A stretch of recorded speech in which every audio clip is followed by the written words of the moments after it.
All No right. menace. So, I'm gonna run us down.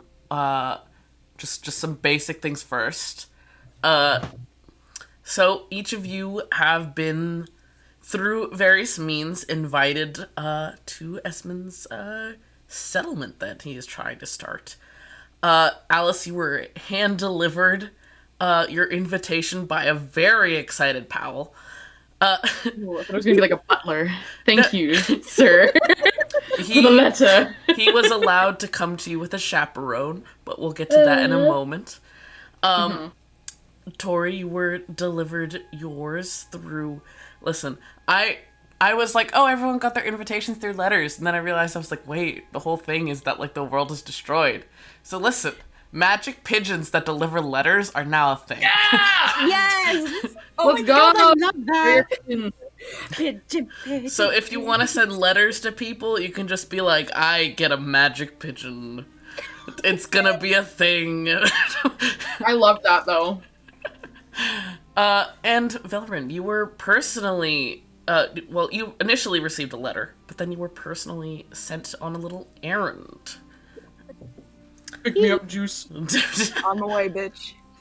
You I pull up to Alice. Get out, motherfucker. We're going shopping.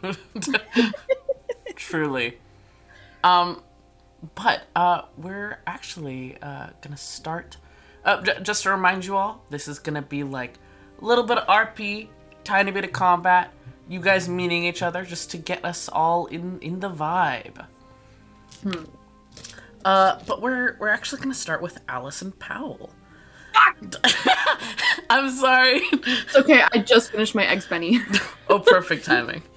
Really took it all and I just folded it in half and I was like, oh, No. in my mouth. It's okay. But about it would have been like a week ago now. Powell showed up at your door. It's been, I forget how long we said exactly, but I would say at least a couple months since you've seen him, if not like a year. But he is very excited to see you. Do you let him call you Aunt Alice? Because he would. Oh yeah, Oh, absolutely. Pog. He's very excited to see his Aunt Alice. Aw. He came to you hand delivering a letter from Esmond, inviting you to come to his settlement that he had spoken to you about with his ideas, his aspirations, and it seems like he's finally found a place and people to start it with. Powell is under the assumption that you're instantly going to say yes. It's up to you whether you did or not. But he would have stayed with you until you made up your mind. And he Get also, comfy, kid. he also told you that he had come with a chaperone, but that his chaperone has left now. He was being trained by another ranger named Scoro. You would have briefly, like super briefly, met him. He showed up, was just like, "You good kid? Thumbs up, bye." He was an Earth Genasi, with like, Ooh. what's words? With like a brown granite skin and like cracks and stuff. Very, very vibey. But then he peaced out once he was like, "All right, you're good. Your dad told me to leave you here. Bye." Later. Let me hold on here. What was that Genasi's name? It was. Scoro. I will write that in info for you. Thank you.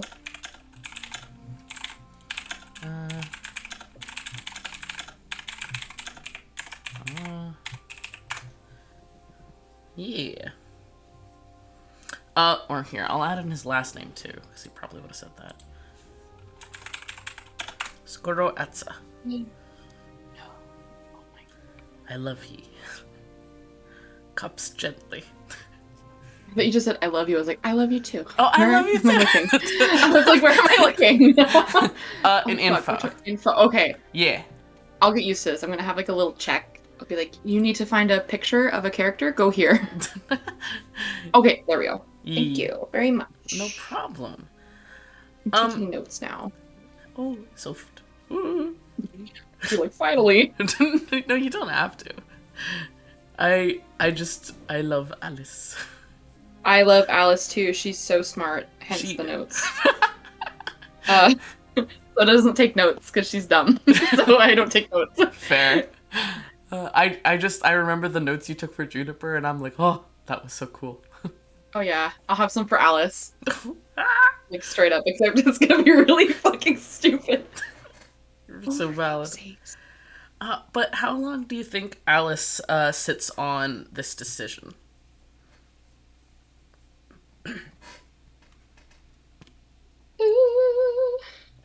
Like 3 seconds.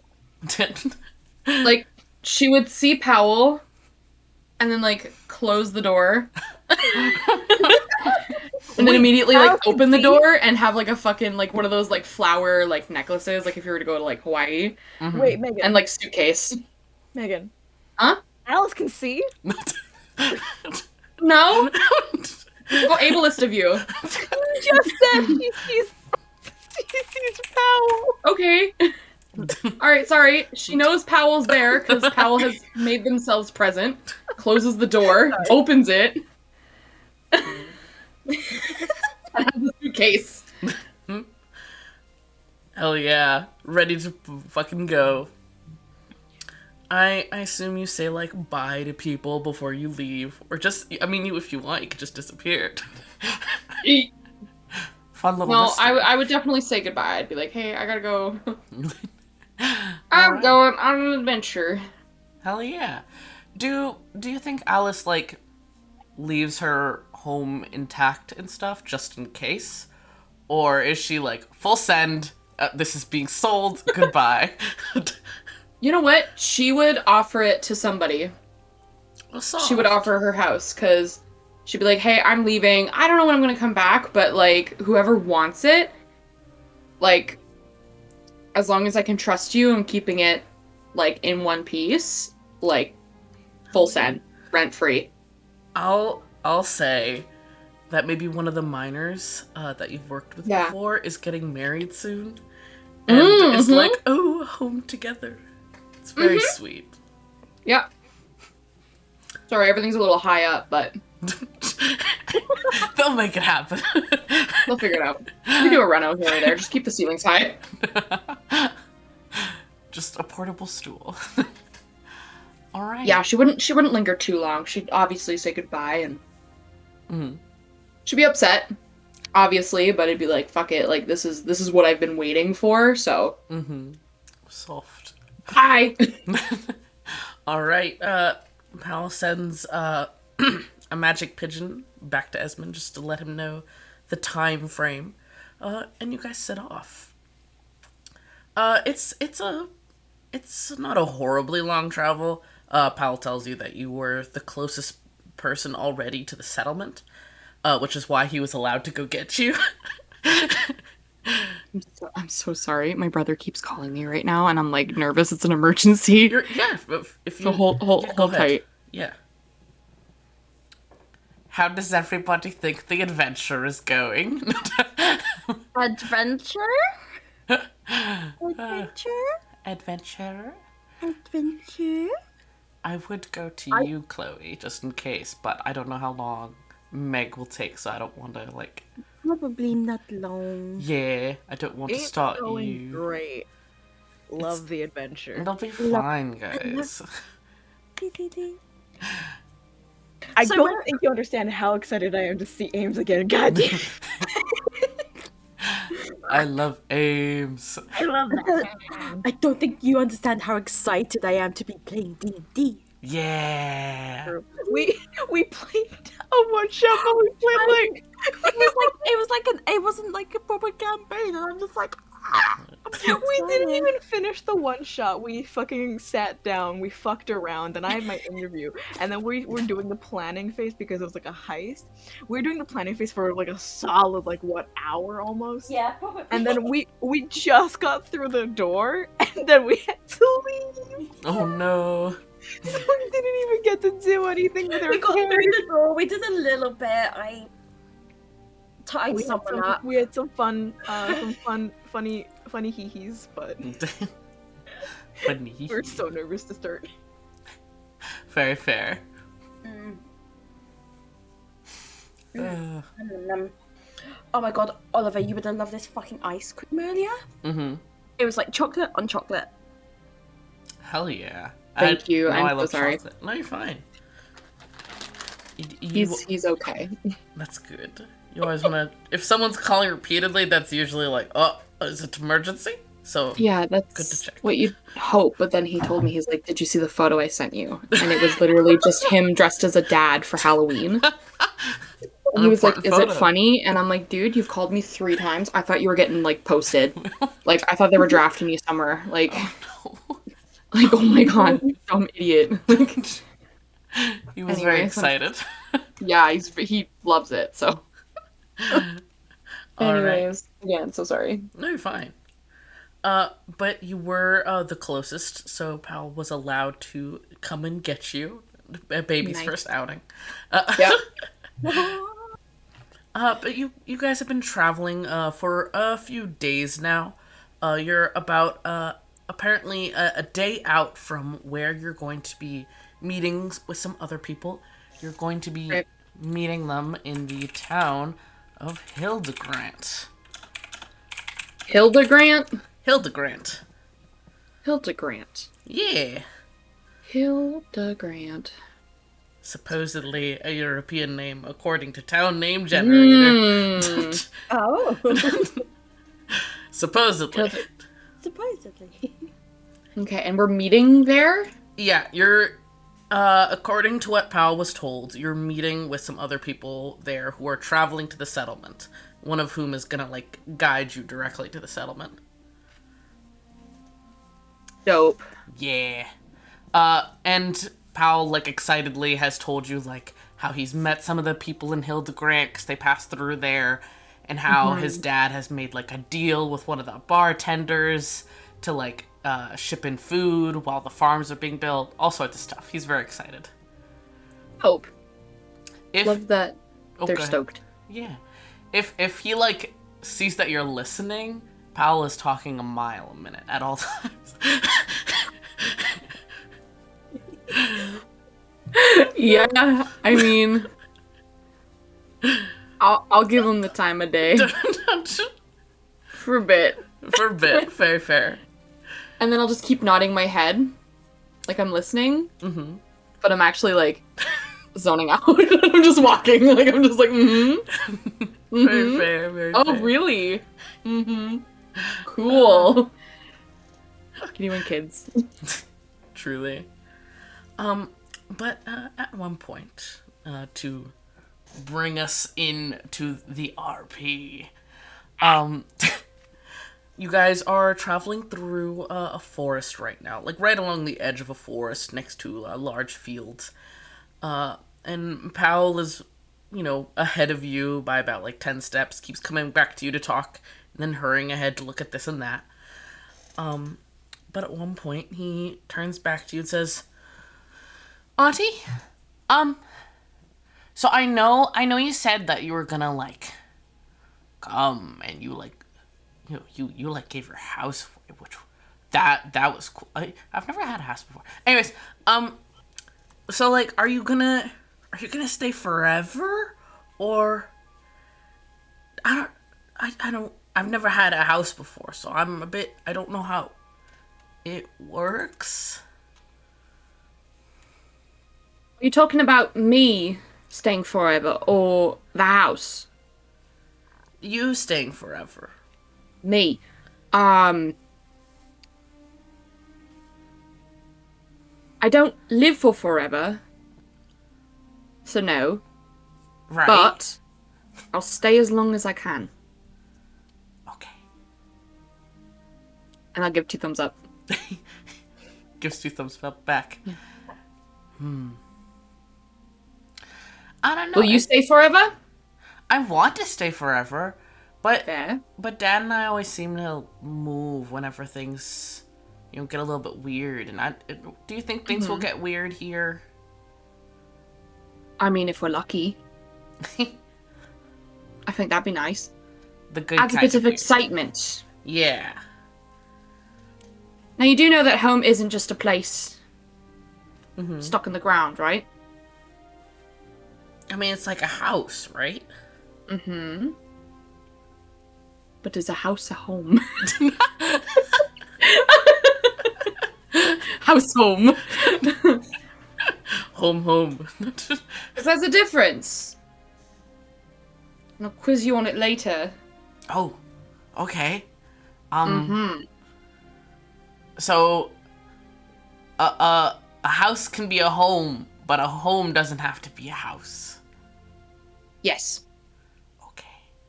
What can a home be then? Home could be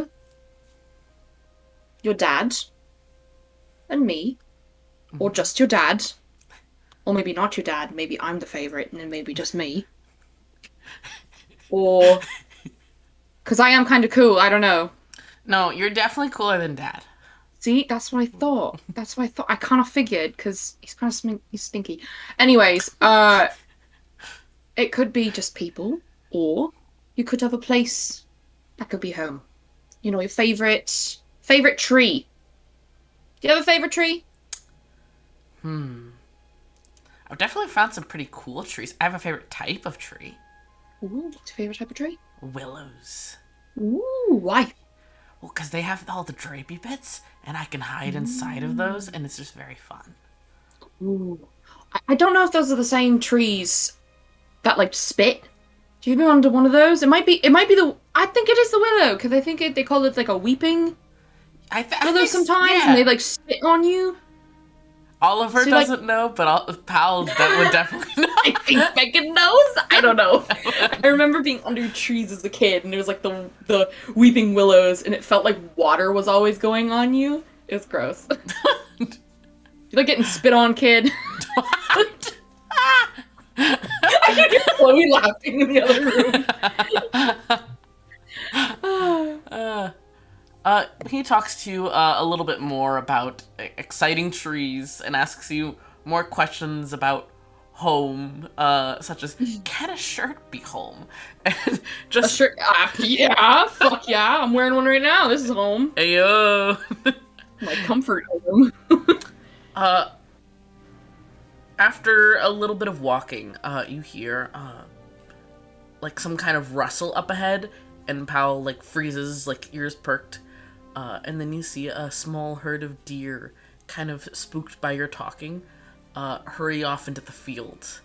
Powell is watching them very excitedly, and he turns back to you.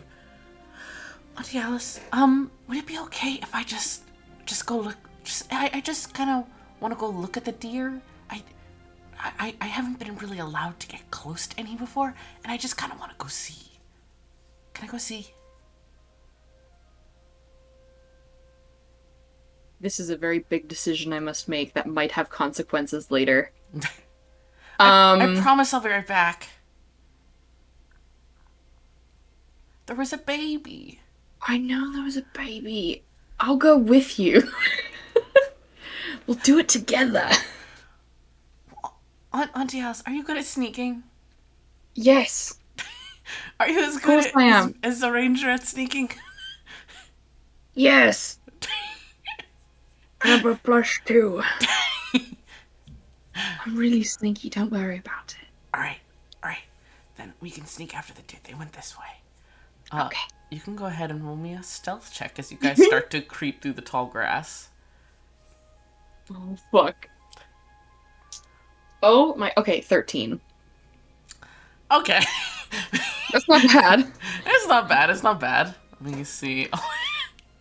Well, I hate to tell you, the deer rolled over 13. Okay, bitch. To the deer, not you. Yeah. You start to creep after the deer, and you think you're doing pretty decent. And you're starting to get to the point where you can hear, like, the munching on the grass. Powell is trying to peer through the said grass to see them. And then they seem to startle at some sort of soft shuffle you make. And they take off leaping. And you hear Powell next to you go, No, come back! And he takes off running after them. Owl! He is, fast, because Tabaxi. Are you gonna... I'm a wizard. Oh! I run! Ow! Alright, you start, running after, kind of, like, trying to call after Powell, as he fucking hairs away through the grass after the deer. You hear him calling out, "Baby, baby, come here, I want to see you." Go ahead and make me a perception check. If I remember correctly, you do those at disadvantage, right? Actually, advantage. Oh, advantage. Oh. Yeah, What's I that? think it's because I have Oh, right. the site, the Yes. I can't remember. blind sight? Blind sight? Yes. Is that what it's called? Yeah, so I have it at advantage because all of my other sentences? Hui. Advantage on sound, taste, smell, or touch. Yeah. It's the blind prowess. Yeah. I'd say you could be following him by sound, so yeah. Okay, dope. It's like clicking noises. Okay. At advantage. Hell yeah. Oh, thank God. Unnatural 20. My second roll was a 1. Hell yeah. Like I rolled 2 dice at once, so whee! Love that for me. All right. You may not be keeping up with him speed-wise, but you are keeping good track of the direction he's going. Okay, great. And as you're pushing through the grass, especially with that high of a perception check, you notice that you aren't the only one heading in this direction after Powell. There is... No! There is something behind you, kind of biggish, that is going about your pace. And then there is something just ahead of you to your right, that is a bit more of a familiar shape to you. Because you can't see it right now, so you're going off of, like, what you can tell sound-wise, like, when it's crashing through the grass. You're pretty sure it's a canine of some type. There's a dog behind me? No, the dog is slightly in front of you. It's a big dog, and you're not really near any villages, so you could probably hazard a guess and say it's a wolf. Oh, fuck. Oh. Fuck. What? Oh, man. And Okay. it seems to either be following Powell or the deer or both. Isn't Powell like a little kitty cat? He is. He's not that short, but he is a kitty cat. Man, he's a fucking kitty cat. Okay, I dropped lava behind me, like Minecraft, so the person behind me down. Lava bucket! Like water. Shit. Oh, fuck.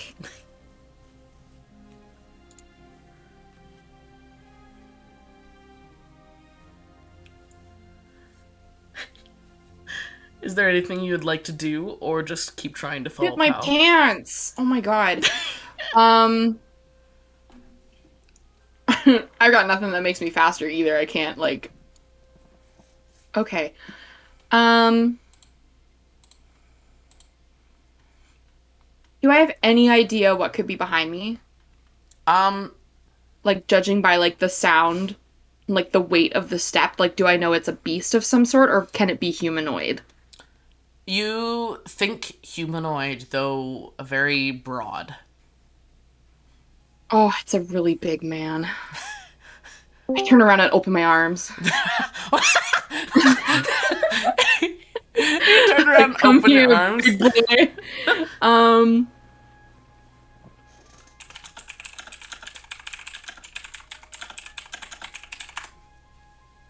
Okay, I would, you know what? I feel like I'm just gonna run. I'm just gonna keep going because I can't.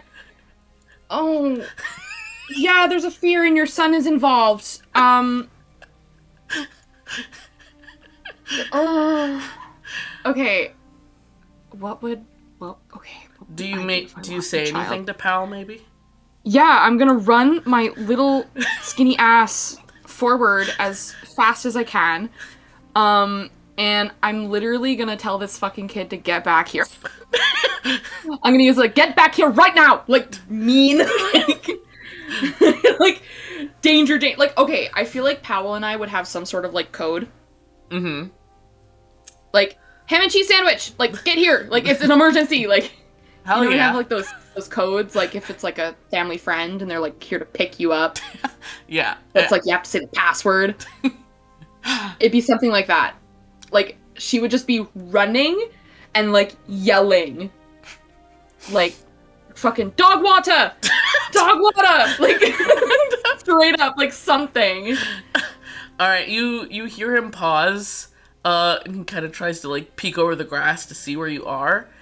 And right as you're, like, within your blind sight of Powell, you can see the wolf circle in as well. Go ahead and make a dexterity saving throw for me. This is the worst game ever. It's fine. 19! Ayo!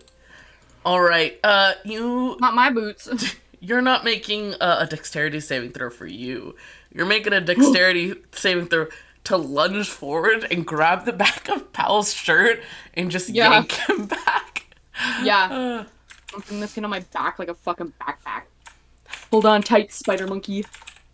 Truly. There we go. And as you do so, the larger person who was behind you catches up at that moment. The wolf kind of like tries to circle around and is growling at you. Powell is trying to puff up and hiss back at it. Okay, and then, I'm shoving Powell behind me. Sorry to interrupt. I'm go shoving Powell behind me, and I'm putting both of my hands out. Mm-hmm. And I'm getting, like, burning hands ready. Alright. The large form passes you on your right, and you see this large half-orc just grab the wolf by its throat and shove it back into the grass. And is, like, snarling back at the wolf. The wolf seems sufficiently freaked out. And you hear it, like, kind of whimper and start to run off. And you see, not terribly tall, probably only, like, 6 inches taller than you. But a very, very stout, heavy-set, half-orc. Kiss me. Wait, that's supposed to be wrong class. There we go. I put the name already, but listen, that's my fault. They kind of watch for a moment to make sure that the to make sure that the wolf is going away, and then they glance back at you guys. You both all right? No, I'm wounded. Kiss me better. It's all over. Oh god. It hurts my lips. Ouch. I need a kiss. Alice will proceed to shit her pants.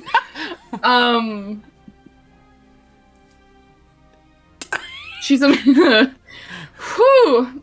Hello? Alice is gonna proceed to just, like, immediately, like, turn to Powell and just do, like, the whole, like, holding face, checking shoulders, grabbing arms. Are you hurt? Are you hurt? Are you bleeding? It's like in first aid when you, like, squeeze the limbs and then check your hands for blood. I'm fine. I'm okay. I'm okay. Your dad's going to fucking kill me. Do not say a word. Don't say anything. I'm fine, thank you. I'm gonna look back to the orc. Are you going to kill us, or are you a friend? No, I'm not going to kill you. As long as you two are alright. Me and some of my travel mates were camping back that way, and I heard the voices. Just wanted to make sure y'all weren't lost or anything. Sorry. Name's Parrot. Should have probably said that sooner. They hold out their hand to shake. They're like holding it to you, but like Powell cuts in front of you and is like, "I'm Powell." Cock block. Truly a cock block. Hello, man. But they laugh a bit and shake Powell's hand, and then like step around him to hold out their hand to you again. Oh, well, here you go. Give him my hand. Alice, nice to meet you. You as well. Are you all from the area, or are you traveling? Just on a bit of a travel. Right. Well, I'm glad that you two are all right. I'd say maybe be more careful about running off, kiddo. And Pal pouts a bit but nods. Are you all headed north towards Hildgrant? I look at Powell. He nods. Oh, I guess so. Yeah. Yes. Right. We just came through that area. I'll just say apparently they're having some issues there. We kind of skirted around it because we didn't want to get involved. But What kind of issues? oh, I heard that the Iron conscription had to be called in some sort of danger. So be careful. You do keep your eyes open. Oh, what? Do I know anything about the conscription? The Iron conscription. You can go ahead and make a history check if you want some further details. Help the town. You said that like to help the town because there's like an issue Yeah. because of issue. Okay, history check.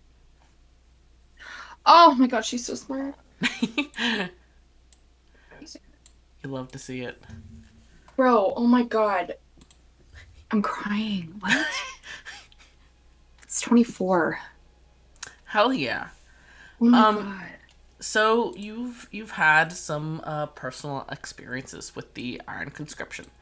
But starting with what you would generally know, and what most of you would have some awareness of, Toure probably the least so, but you'd still would have been told stuff. The Iron conscription is a semi-militant survivalist group. They promise people various protections, safety. They travel to settlements that are in danger from other people, from nature, from the landscape, random magical events. They consider like tactics, battle prowess, strength to be like a sign that they are the rightful like protectors and leaders of the settlements they're in. They don't force themselves into leadership, but you know, when you're the ones protecting a settlement, it kind of eventually can come that way. They aren't necessarily cruel, but they do consider themselves to be like in charge. Alice probably would have had some experiences with them. Probably a mixture of my voice keeps crying. A mixture of positive and negative. You know, especially since you were in like an established town. There would have been like some Iron conscription soldiers stationed there. Sometimes they would break up fights, stop robberies. Sometimes they'd fight off an attack from beasts of the wild. And sometimes they were right assholes, you know? Yeah. Think like Bear Grylls, but a cop.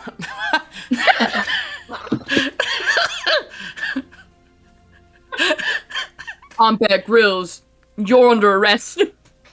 Not all Iron conscription members act as like town guards, but those would have been the ones that you had the most interactions with.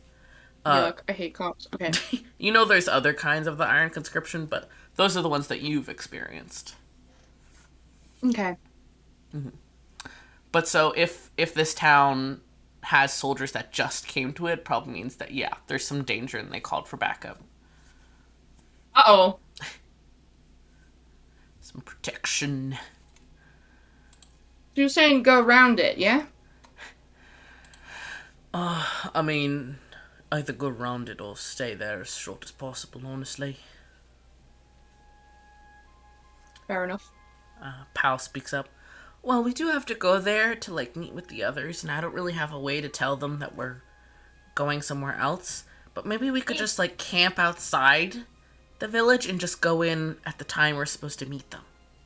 Oh yeah, that sounds smart. Yeah, let's do that. I was about to say, Powell, there's this new invention called Pigeon. And we can message the group with Pigeon. I'll say, just so we're not going crazy with magic pigeons, you guys need like what's it called? Somebody who like keeps birds. A handler? No, that's not the right word. I'll figure it out later. Bird keeper? Bird keeper. A bird keeper. Fancier. What? It's fancier. They're called fanciers. Fanciers. Fanciers? Hell yeah. Bro, I Yeah, can you be feed fancier. pigeon fancier. Okay. Thank you, Emil. Hell yeah. I'm like- There will be like a fancier in any like settlement you guys come across. And they just like stand in the corner. They're like little checkpoints that like you say that. Yeah. And they just have a big bird cage on their back with pigeons. Want to send a Truly. message? Come on over. I'll do it for cheap. 350 words or less.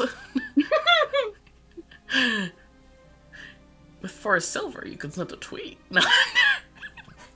I'm gonna kill myself. I decided. This is my 13th reason. No.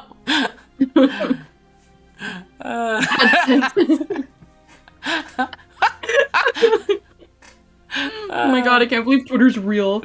No. It's just like Alice being like, my feet hurt. SMH.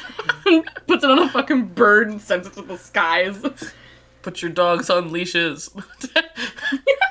Pick up your dog shit. All right. Parrot kind of nods at what Pal's saying. That would probably be safer than necessarily like going in and stuff. But yeah, keep your eyes open. Try not to run ahead anymore, kid. All right. And ma'am, you watch out for yourself. Thank you. They do like a little head dip. They've got like finger, like thumbs hooked in the belt loops and everything. Oh! I should. Stop! Oh my god. I should have mentioned since it's not in the picture because it's Yeah. homophobic. They've got like tattoos all up and down their arms. Of course, it's a me character. Of course they have tattoos. My god, my knees. My poor knees. Oh god. Were you? I'm gonna let you hit it for free. Oh, thank you. Okay. Tuck my hair behind my ear. Yeah. Safe travels. Use Now let's will. go. And they And he's turn nervous. and disappear into the grass. Oh. I wonder if I'll ever see you again. What? I reach out. Ah, gotta go. They're like, what you say? Nothing. They were nice. Oh. They were nice. Mm-hmm. Can't wait to tell your dad about them. All right. You guys. Hey, you guys. Kind of, linger for a moment, watching them disappear through the tall grass, and then you guys resume your path with, Pal, kind of forgetting about the whole danger that literally just happened and already excitedly chattering about this and that. Great. I'm gonna take my 50 feet of hempen rope and I'm gonna make a child like a baby chain. Fair enough. But it's just ones that we hold. Chloe's losing it in the other room right now. But I'm just gonna do baby chain. So I'm not gonna tie Powell up. Mm-hmm. But it's gonna be I hold the one side and Powell holds the other. You tell him it's so he can keep track of you. Literally, and then it's also, yeah, he thinks it's to make sure that Auntie Alice doesn't trip and fall down a well. But it's actually so that I can make sure that this kid gets there safe, because this is way too close. Alright, between you and me, we're not telling your dad this. Telling him what? Exactly. We'll just say that we were walking in the woods and we found a very nice orc friend. Mm-hmm. They're very tall. Yeah. Oh yeah. You alright? Yeah. I have a cramp in my calf. That's why I'm winded. He's very confused, but you guys continue on your way. Comes with old age. Heading to Hildegard. And we'll cut away from you there. Wow, gee, I wonder who's next. Hey, Chloe. Woo! Let's go! Hi. You got this, queen! I was dying that whole time. I'm sorry. No, Am I I'm British so now? Uh, Your British accent, it's great. It's great. Thank you. I learned from the best. All right. let me make sure this is. All right, Puck. Music change. You love to hear it. Yours change. Tori, you're traveling from a bit further, not horribly far, but further than Alice and Powell are, who are going on foot. So would you like to travel on horses or no? Oh. I would say they probably did have horses in the village, so I do feel like Tori would take on one. Hell yeah.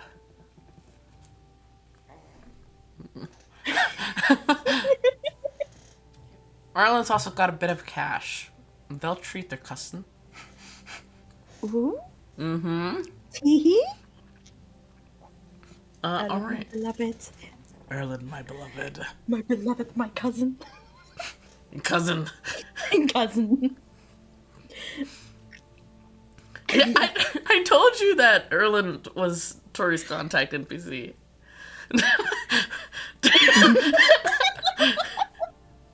Wasn't mine in the last game? Was Erlen mine? Yes. But then I showed Tori Erland, and Tori was like, yes, I'll be related To me. to that. I'm so sorry. Fair. I stole them from you. No, it's totally fine because Powell is even better. It worked out perfectly. Hell yeah. GG. I Sorry, I thought just that... remembered the name. No, you're fine. I figured that Powell would be a better fit for Alice. Yeah. But you guys have been traveling for, I'd say, closer to 2 weeks now. Mm-hmm. You had, technically, it was you and, so technically it was Erland who got the letter. Because you were, as far as Esmond knew, you were still in the Feywild. Yeah. But by that time, you had just, Erland came to you with the letter, told you, here's the options. Henneris had come to you and said, make the choice. And this is the choice you've made for right now. Yeah. But you guys have been riding in. It's been a long travel, but it's been decently okay. There's been some close calls with danger. You guys have had to scare off some beasts and such, or speed away on your horses. I'm terrifying. Truly. The power of loud noises. But you guys are, according to the map that Erland has, you guys are a couple hours out from Hildegrand. But you guys have chatted about various things, but Erland seems to be shifting in their seat a bit, anxious, as I'm sure Tori is as well. Yeah. And they turn to you. So, hold on, let me try and remember Erland's voice. So, we've talked a bit about this here and there. I just want to make sure that you don't feel like you're making a mistake. Sounds so fancy.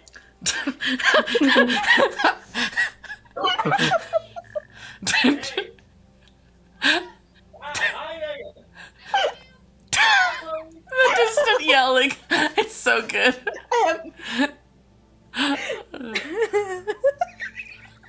We can hear you guys.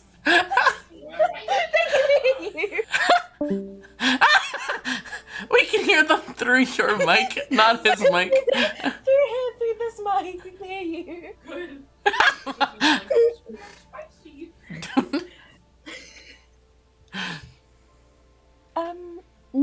No, I'm not making the wrong decision. If if you're sure. I just don't... It's a big change for you. I don't want you to feel pressured. Well, I think it's always good to try something new, and I guess after everything, there's not a lot there for me. Yeah, that's understandable. I'd rather be with you anyway. I'm glad to hear that. He, like, kind of thinks for a moment and then nods. She says to tell you that she's glad you're here as well. She gets a bit... But between you and I, she gets a bit mother henny. They kind of wince a bit, and you get the feeling they're being yelled at. Well, you know, you can get annoying sometime. That... Alright. I'm not going to address that. I'm just teasing you. It's been a while since we've seen those two. With the rate tabaxi grow, I can only imagine how big Powell is now. How much quicker do they age? I know it's quick, but... Until they reach maturity, they age about at the same rate as a cat. So it's been, what... 3 or 4 years now, so I'd say Pal's probably in the dramatic teen years. Oh, I'm looking forward to that. He'll actually be able to talk back to us now. Yeah, he wasn't able to before. As much as I tried. You made a very valiant effort. Speak with animals doesn't count to taxibes, I don't think. Well, it's the first time to figure out everything. True. But it'll be interesting to see them again. I can't help but wonder what this settlement is going to be like. This is so funny. I know, I'm looking forward to seeing it. Vorseg is being a bit pessimistic. But she's, like I said, she's happy to have you close. Mostly because she can keep an eye on you here. Just gets a bit, possessive. I can try and look after myself. It's not a matter of her thinking you can't take care of yourself. It's a matter of, you know how... Actually, I know. she's controlling. Does she like you saying that? I'm not listening to her at the moment. But if for whatever reason this settlement doesn't work out, or you change your mind and you want somewhere a bit more established, I've heard of this other place called Verford, or there's other towns we can go to. We have options in case you change your mind. I'm just happy going wherever you go. Well, you may not be able to come with me everywhere, but if I ever have to leave, I'll make sure you're at least somewhere safe. And, well taken care of. Why would you have to leave? I do some work for some groups, and also, you know that sometimes Vorseg and I go look for any of her kin. Hmm. And that can involve a little bit of shenanigans that I don't know how would affect you. So I'd rather not risk that if we don't have to. I mean, as long as you stay safe and you always come back, that's the main thing. I'll always come back. Good. I was getting close to trying to figure out a way to break the curse. It was frustrating to not be able to see you as much as I would have liked. How close are you? Oh, not close at all. Mm, It's not really anything we have experience with. Not really something people could do before, the fusion. yeah. I don't think Henneris even knew that he was capable of doing it until he did it. Yeah, but he didn't. I don't know. He didn't seem too bothered by it either. Yes. Which is, what I'm quite glad to be getting out of there. What, you don't want to live in a town where the leader of it is fine with hurting people in the crossfire? Well, when you put it that way.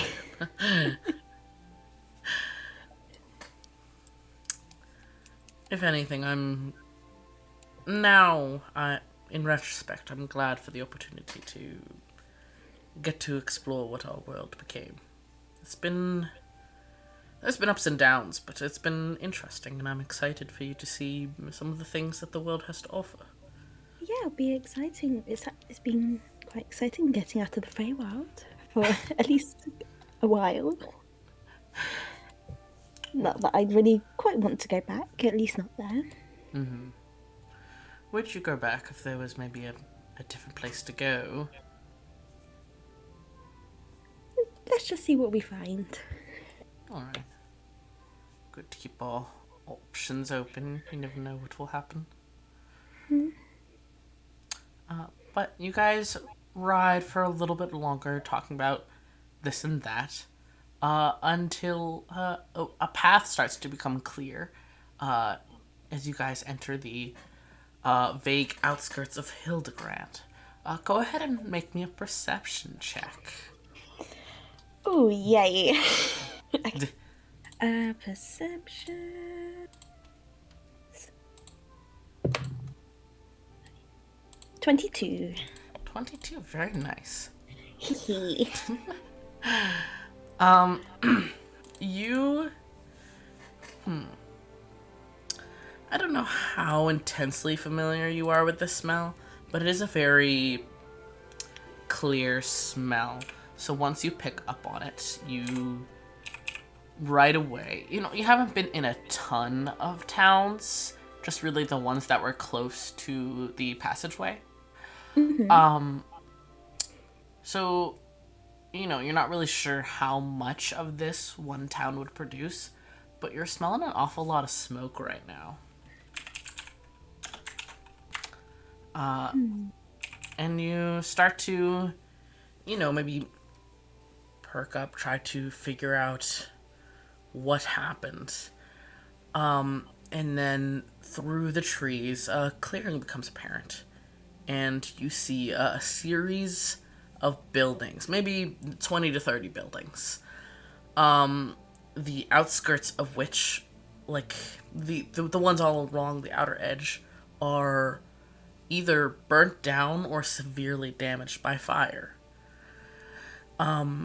There's not a lot of people around. There's some iron conscription soldiers milling about. You can recognize from their iron armor, and they have a sigil on their arms of a helmet being run through with a sword.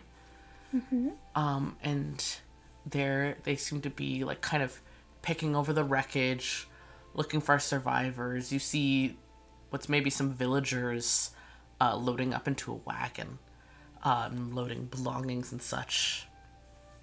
And as your horses slow down and Erlen kind of looks at you nervously, one of the soldiers kind of raises a hand and waves for you guys to come over. Okay. Alright. On approach, he looks you over. Alright. What are you folks... You all passing through here?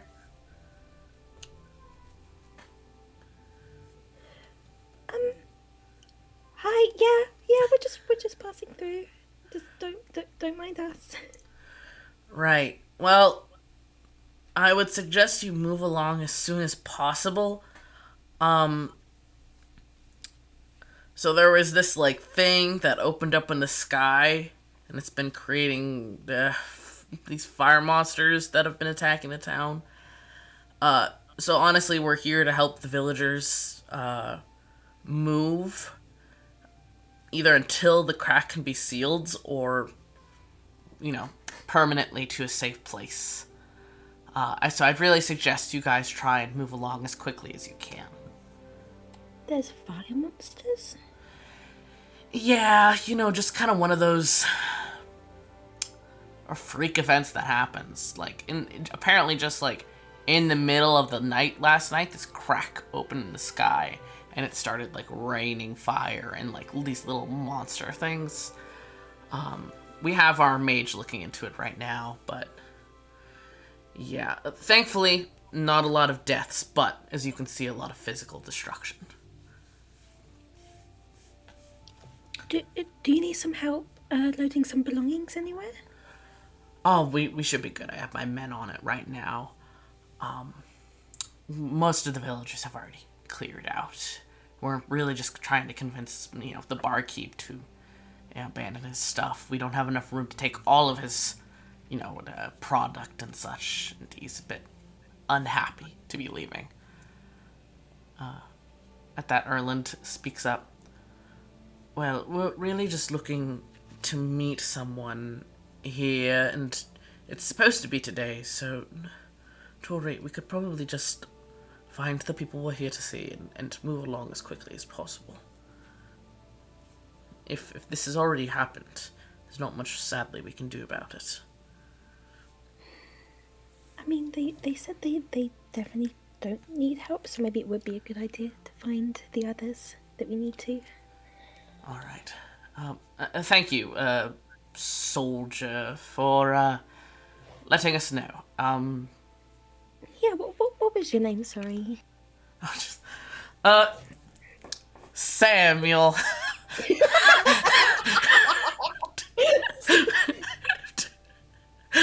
The name's Samuel, ma'am. The classic fantasy name Samuel. Yes. You folks stay safe. It kind of gives you guys one last wave and heads back towards his men that are loading some of the wagons for these villagers. But as you guys, kind of urge your horses back into a walk and start to enter this kind of burnt, damaged village, we're gonna cut to Vilran and Ames. Wowza! Wow. And specifically, we're gonna cut to the day before. I will say, I was wandering around my house trying to get my British accent back. I keep going Irish, and I walk back into my room. I just hear, "We're gonna cut to Vilran names." I'm like, fuck. So you don't know what happened, Big Pog. I heard like going into town something happened, but I walked away after that. Fair. Alright. So many British accents. Please. We're suddenly Irish. It's fine. That's how it be. Oh, he's not here. Yeah. Okay. I mean, to be fair, Vilran has actor. It's fine. It's yeah, exactly. I just suddenly took an Irish accent. Yeah, you get it from Hayes. There. I guess I've written myself into this corner now. Hayes is Irish. No, you don't have to. It's fine. No, too late. Who knows? Maybe we'll have faded if he ever shows up. From spending time with your dad. But he used to. Oh no, this is Irish. Dad and Esmond were the British people, but now we outnumber. We get number father. Truly. Irish. I thought for a second I did think that you meant Ames. I'm like, Ames is Irish? No. What? Unless. He is no. No. I'm not doing that to myself. But you guys, after the conversations and stuff, you were sent the 4 days travel to the nearest town, the town of Hildegrant. Wow. You're here. I paused the thing. We'll see. Esmond had started to get, and Esmond had agreed for Powell to go alone, but then started to get anxious about it. So he asked you and Ames to at least just make the 4 days travel to Hildegrant, just to pick them up, just in case, make sure they showed up on time, all that jazz. Yeah. I'm a good ankle. Ankle? The classic ankle. I don't know what the fuck the non-binary term is for. Nope, ankle. it's ankle now. I'm a good ankle. All right. But you guys are arriving technically like 14-ish hours early. You're supposed to all meet up in this town the next morning, like mid-morning. And you and Ames have been probably chatting about what happened before this, so we'll do that RP later. But you guys are approaching Hildegrant. It's not very large. It's like 20 to 30 buildings. There's some farms set up. There's people milling about. There's a good amount of children running around.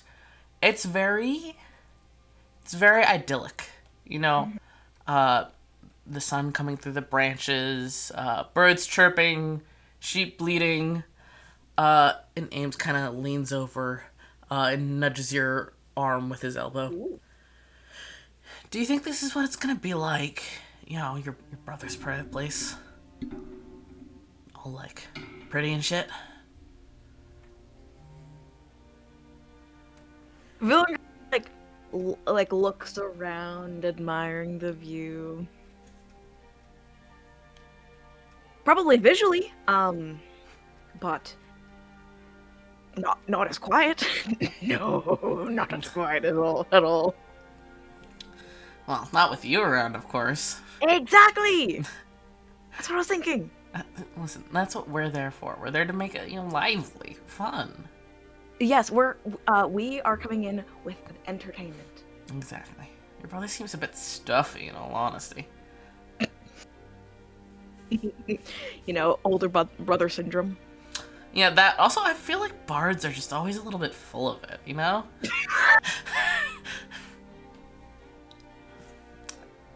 I don't know if the it is music, but it certainly is something. Can you repeat that?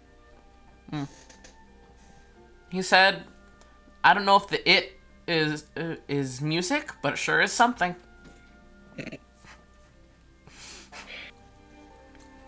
I would have never thought to describe my brother as stuffy. I mean, maybe he isn't always stuffy, but he certainly was when we were talking to him, I haven't seen him in a bit. I guess he got a bit stinky in the time. He smelled fine to me. What do you mean? No, like attitude-wise. How I described the mean ones, stinky. The mean ones, stinky. I like that. It's like not too insulting, so they can't really call you out on it, but it's just mean enough. Next time I see one of those motherfuckers, I'll tell them they smell like garbage. Truly. Yeah. That's good. That's good. That'll really wound them. Make a big impact on their ego. Oh yeah. That fragile masculine ego. And if they don't seem to really care, I'll just start running through a list of scents. Find whatever upsets them most. I'll hit one eventually. Yeah. There's gotta be something in the middle. They'll hit home. Mm-hmm. How many scents do you know? Scents? There's spicy. I don't think spicy is really insulting. There's flowers. Dirty. And clean. It's a scent. Yes. I think that's it. Well, there's fire. You smell like that a lot. Oh, smoke. Yeah. Yeah. I'm just that hot. Well, I think it has more to do with your magic, but I tried. he has no brain cells. You know this. I know. I know this is because of my magic, but, you know, that's a treat, maybe. It's a treat. Mm-hmm. Are we getting... Do you think there's pastries here? A treat? Do you think we got snacks? I mean, here, look. And he points ahead to one of the bigger buildings. That looks like it's an inn. And hey, we don't...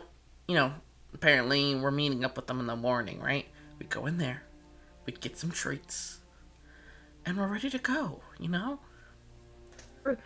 We're like, super early. Yeah. Like, really early. Yeah, that's what I mean. Your brother was all stuffy and stressed and stuff and was like, go right now. We were like walking, thinking that we were not gonna make it, and then here we are, early. Mm-hmm. Like many hours early. And Vilran was just like do the finger count, just like at least like 5 hours early. At least. At least. Mm-hmm. I think if we wanted, we could even sleep. Take a little nap? Yeah. Be all ready to go. The guys will show up and we'll be like, hello, it's your guides. Look at how well rested we are. Okay, but don't you think it's a little bit early? Well, yeah, not right now. I mean, like tonight. Like go to bed early and treat yourself? Yeah, we can sleep in. Ooh, sleeping in sounds good. Get extra sleep. Yeah. Maybe we shouldn't sleep in though. Maybe we should just go to bed early.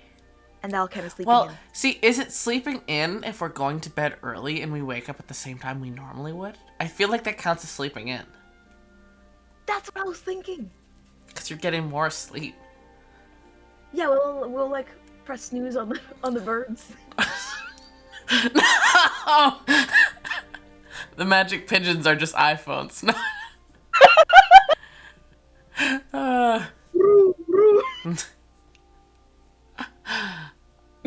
No. But you guys head on in to the inn. It doesn't seem to have like a particular name or anything. It just has like a sign out front that says like food, drink, and beds. Simple enough, you know. Does an inn really need a name if it's the only one in town? Oh yeah, you just go down to the ye old inn. So which one? The ye old inn. There's only fucking one. But you guys stroll on in. It doesn't seem to be horribly busy, but it is like, you know, a seemingly popular place. There's people getting meals. There is a bartender behind the counter. Let me.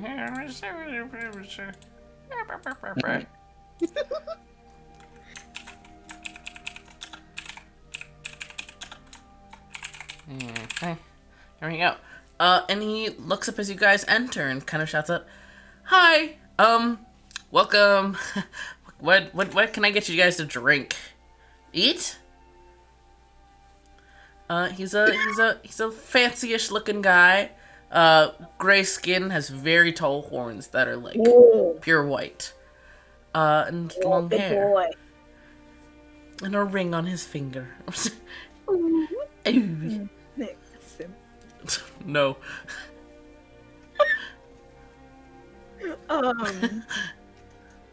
Vilran kind of like is like for a moment just like doesn't process what he said, kind of just like staring at him like, whoa. It's like, oh, you got any treats? You know, like little snacks? Do you like muffins? Do we like muffins, Ames? I like muffins. Do you like muffins? What kind of muffins? Depends on the muffin. Alright, so today I have blueberry muffins, and I have corn muffins. Corn muffins? Yeah, have you never had a corn muffin before? A cornbread muffin? They're so good. Okay, I think cornbread and corn muffin are two very different I things. just shortened it to corn muffin. You know, if you say corn muffin, nobody's gonna assume it's just a plain muffin with corn kernels in it. You know? I did know.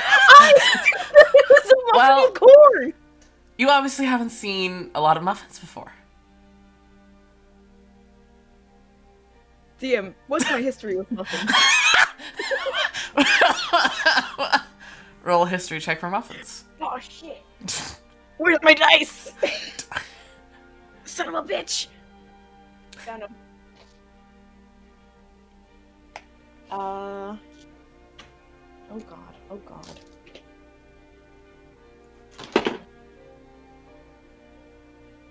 What is?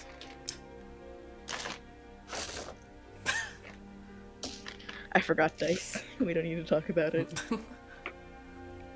Ooh, no. So, just a history check? Mm-hmm. 8. I'm not smart. Vilran, you don't know if you've ever had a muffin before.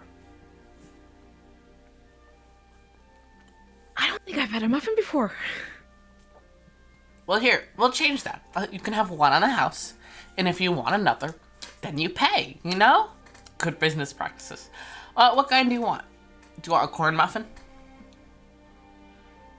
The thing is, whenever you say corn muffin, I cannot think of anything but muffin with corn. You're getting a corn I muffin. don't even know the blueberry. No, the free one is corn. Here you go. And he slides you a little golden muffin. Meanwhile, Ames is acting like, oh, can I have a blueberry one? He gives Ames a blueberry one. Ames. No.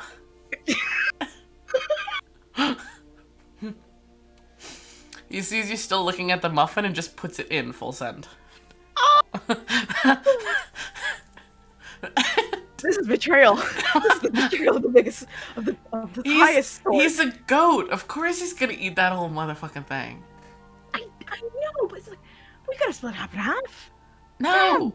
No, it's mine. Eat your corn muffin. Fuck you! Should have took your shit and left when I first met you. Can't believe this. I would have hunted you down. Did he say I would hunt you down? Yeah. Ames, you offered me your things when we first met. You just like, Oh, here right. you go, take them. Why would you hunt me down after you gave me your things? Well, you were implying you were gonna, like, steal them after the fact.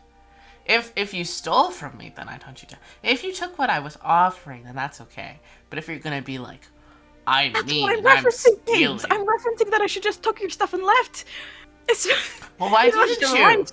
It's gone. Why didn't you? The bit's gone. I'm gonna take a little piece of the muffin and eat it. The barkeep kind of nods approvingly when he sees you take a sip, and like kind of brushes off his hands, and now gets you a blueberry muffin. The corn muffin is yummy. It's good. Okay. It'd be perfect for Roll like for dipping in a corn. soup or something. You know, real Sorry, what? cornbread hours. Can you repeat that?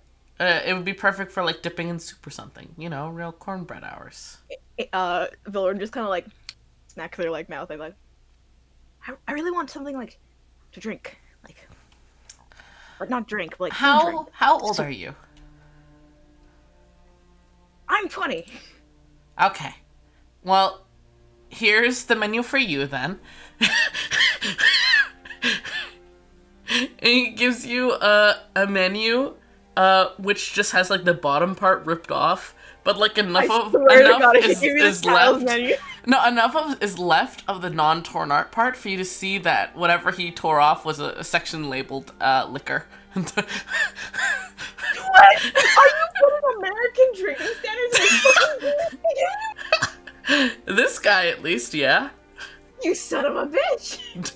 I'm Canadian, I'm legal to drink at 19 if you like to know, sir. This man has decided no. Heart emoji. I'm just like, did you just rip this right now? Oh no, I keep a couple on hand because you never know. You know, it'd probably be better if you just folded it. Ames speaks up.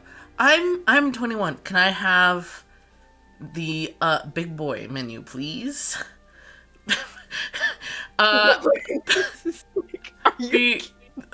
barkeep just kind of narrows his eyes. No, you can't have it unless you're 30. And goes back to what he was 30? doing. 30! Yeah. Old. What? No, that's not old. It feels old. No. You're imagining things. That's a long time. But you guys have your meal. Have your juice. Our Juice. freshly pressed orange juice with Yeah. a corn muff. Mm-hmm. And I assume you guys get like rooms for the night and stuff. Vilran will like, alright, do we want beds or do we want to like sleep under the stars like we usually do? Do we know the weather? What kind of weather? I'm gonna peek my head out of the window or the door just to see the weather. It's very cloudy. Certainly We're looks staying like it inside. could rain. We're staying inside, never mind. Let's get a room. All right, Mr. Barkeep's her.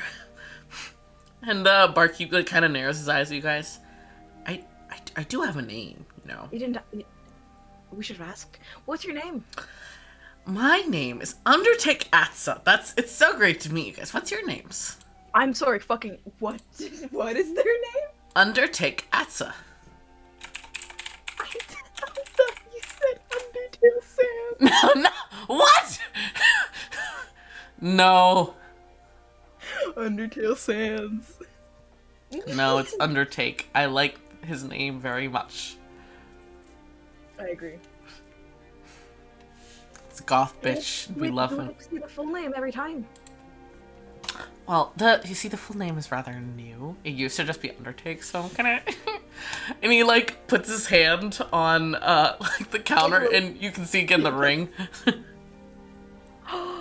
Oh. Mm-hmm. So you know, when you get a name like that, you kind of just gotta flex it a little bit. Am I supposed to say congratulations right now? I think I should. No, you're just supposed to Congratulations. compliment the ring. I'm gonna look at the ring, like Vilran, like very much like a brushing glance, but now just like stares. It's blue. I know nothing about rings. I'm sorry. That looks very nice though. Oh, thank Very you. expensive? I don't know. My husband made it. Wow. Vilran just like, now. I don't understand any part of this, but okay. It's like, wow, that's great. Yeah, Can I sure. have a room now? Um, Please. You guys want one bed or two? I look at Ames. He shrugs. How big are the single beds? Or like the two beds in one room? How big? I mean, they're normal sized. Sorry, what? They're normal sized.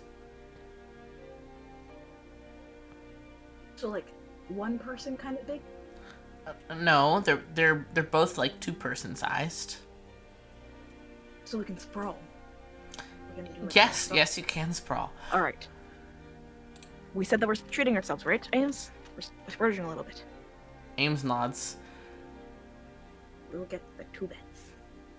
Wait, how much are the prices? What's the price difference? I don't know. He gives you a price. Do I have enough to afford? Yeah, Esmond gave you guys money for a room or something. Oh, fuck yeah, thank you, Esmond. But Undertake goes under his desk and pulls out a key and says, "All right, a room with 2 beds, sprawling size for you, sir." And he nods to Ames, and then he turns and looks at you. I mean, I guess you could sprawl, but I feel like you could sprawl even on like a twin bed. Anyways, here you go. Here's the key. Not that small. Here's the key. Have a good time, guys. He walks away. Like arms like against the head, like holding the key in like their hand, just like. I have to say that. Could have just said sprawling bed for me as well. But Are they beside each other? Are the rooms beside each other? it's one room with 2 beds. Oh. And we both got keys. No, he gave you guys 1 key. Oh. We're going to bed now. I mean, we could bring up some muffins to the room. We could bring up some muffins. Little Sir, snack Undertake, party. Asta, sir. Yes? We bring muffins up to the room. Sure, what kind? Corn, I hear you. No, can we get them instructions? Not just corn. Alright, you want a mix? Yeah. Alright, 60% corn, I hear you. No, he brings like a good mix of muffins up to your room, and you guys have a good night of snacking, relaxing. Vilran does take an initiative to cut them all in half, so Ames doesn't fucking eat them whole and eat the good ones. He takes both halves and puts them in. No. Okay, Vilran will go into his mouth for that half muffin. Yeah, you guys have a good time goofing around, shooting the shit, having a fun time.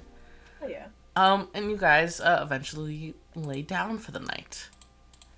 Nap time. Nap time.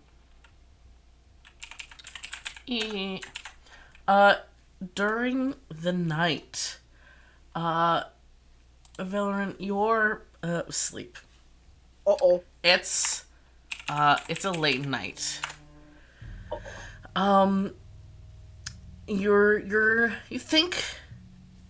You think looking back on this that you were dreaming something. But whatever it was, is cut off before it can really get going. You kind of like jerk awake to hear somebody yelling. From outside of the building. And you kind of hear a thud and see that Ames has jerked awake at the same time and fallen out of his bed in his hurry to get up. But there is... Go ahead. I was saying I'm following suit with Ames. I'm gonna try to... Yeah. There is continued yelling and screaming outside, and now that you're awake, right away you can recognize a very familiar smell to you of the thick scent of smoke.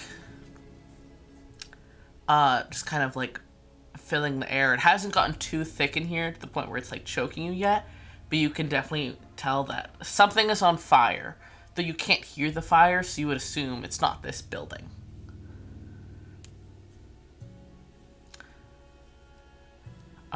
Ames kind of tries to look out the window, but apparently can't see enough because he hurries towards the door.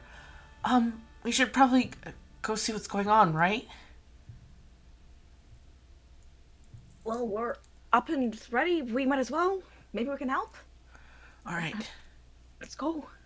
You guys hurry down the stairs. You seem to have been the only ones who stayed the night in the inn, other than maybe Undertake since he owns the place.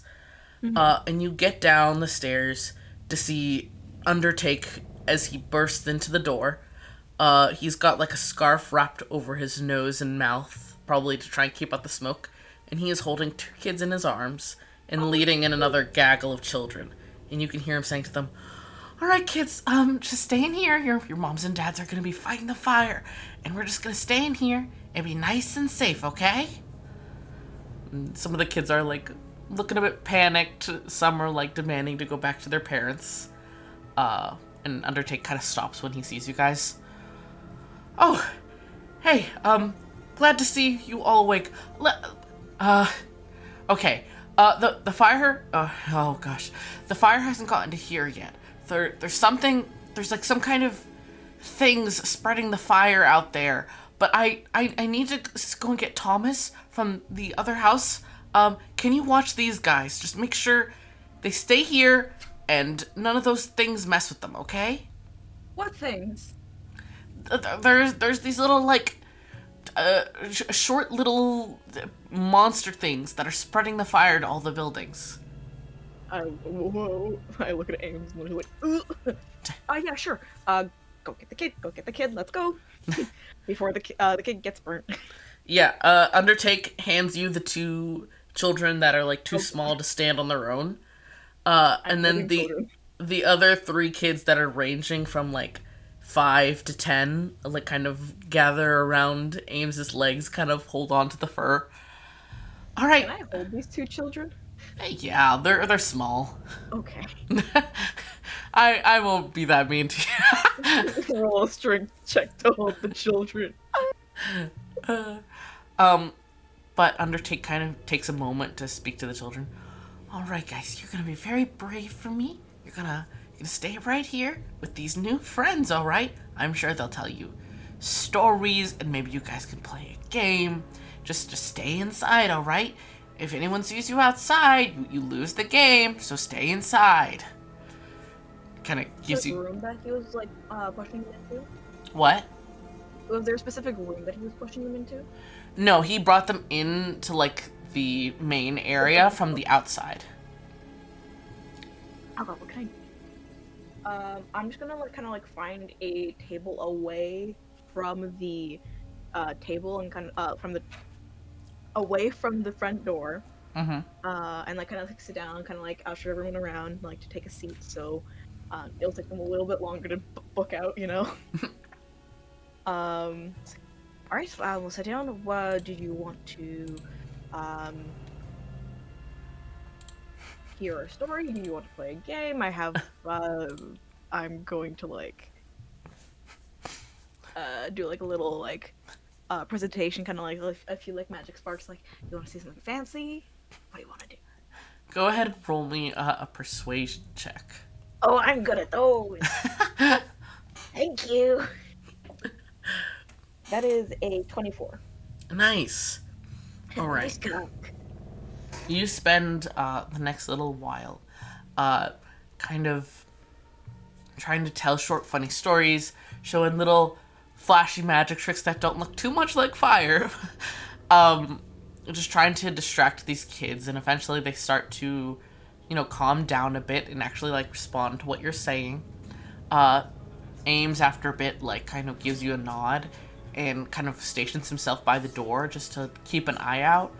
A few times you think you hear, like, some sort of banging out there, but Ames puts, like, his shoulder to it after he seemingly determines that it's not a person, and keeps whatever it is out. And you spend a while in here. There is one point where Undertake comes back with another child, but he just wordlessly passes the little boy to Ames and then hurries back out into the dark and the light. You guys spend a long time in here trying to distract the kids. Eventually some of them doze off. Ames is starting to pace back and forth until you think you've heard a lot of the din from outside. What? What was that sound? What sound? Did no one else hear that? There was like a screech. I didn't hear anything. Alright, never mind. Continue. Enough. But eventually you hear the din from outside start to fade away. There's no more shouting and yelling. Excuse me. You don't hear crackle of flames. There doesn't seem to be any orange or yellow light of any kind coming through the windows. So you think you guys might be good. Ames eventually sticks his head out. Oop. An F to Ned. Oh, Ned's probably sleeping because the flight. Probably.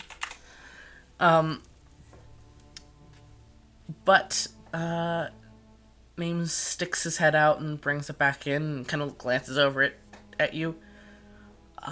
Most of the kids by now have drifted off. And a lot of it's gone, Vilran. There's some people out there though, so I'm gonna try and get their attention. What do you mean everything? Like, most of it's gone? Like, all the town? Well, like, a lot of the houses and stuff are gone.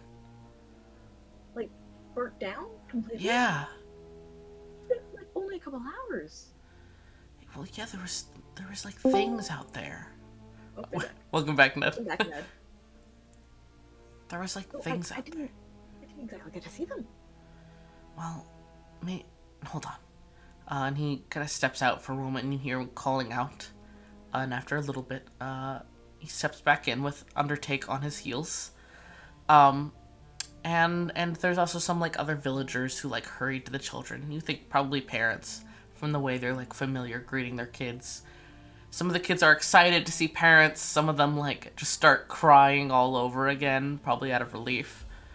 But the children are taken off of her hands, and Undertake kind of sighs heavily. All right, Thank you. Guys, that was... Thank you for helping. That honestly helped a lot. I don't think any of us could have focused on what was going on while worrying about where the kids were. I mean, yeah, it's what we could have done. Do you mind explaining what the hell is happening out there? I don't rightly know myself. I wasn't awake for it. But according to Ed Jeremus, the next house over, there was some sort of like crackling noise, and when he looked outside, there was like a crack in the sky, and then fire just started to come out of it, like rain, and it just started catching buildings and plants on fire. But then some of the stuff that was falling turned into these like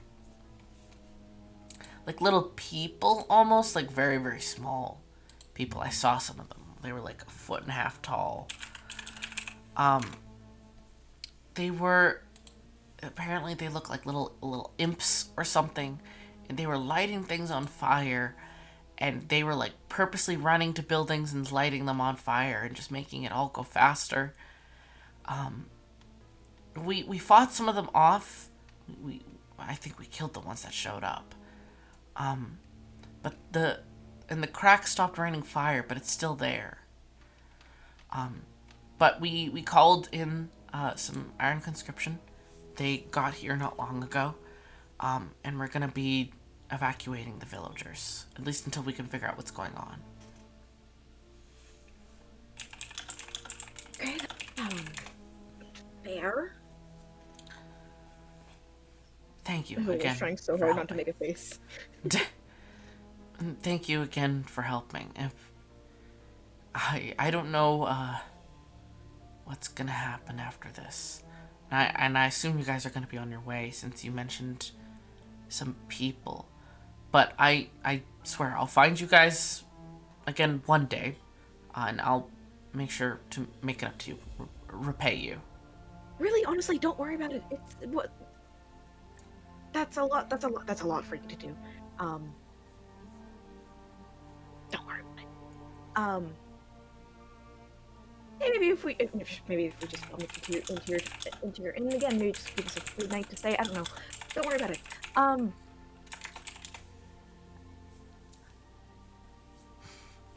I'm assuming that you're gonna start evacuating now then?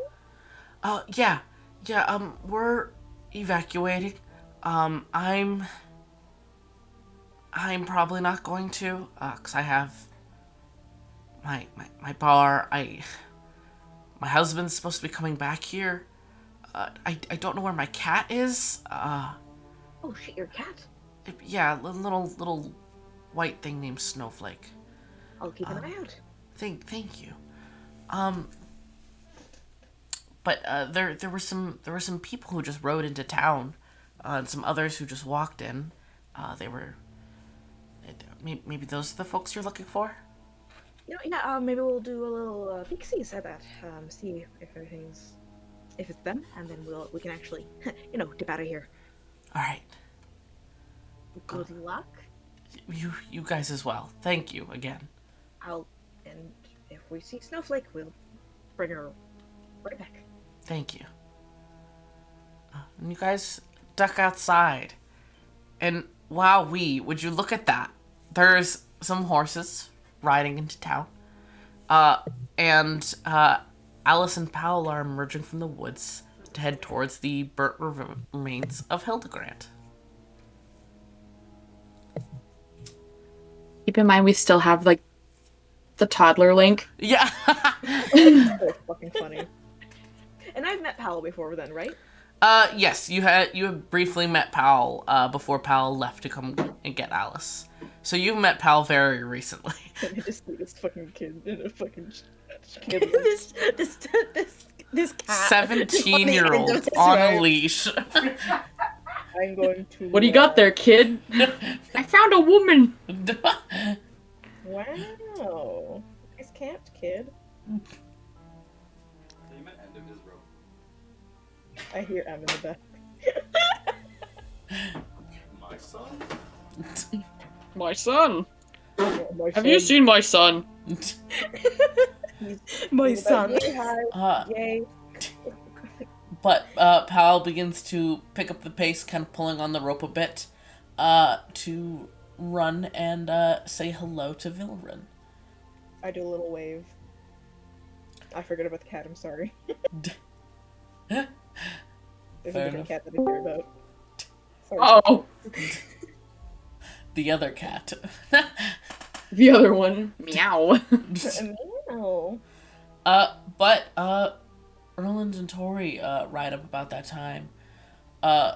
And hey Tori, it's been a couple years. Oh. Yeah, but Pal has a pretty distinctive coat, so you do recognize him, and he kind of like pauses and like narrows his eyes at you. Do I know you?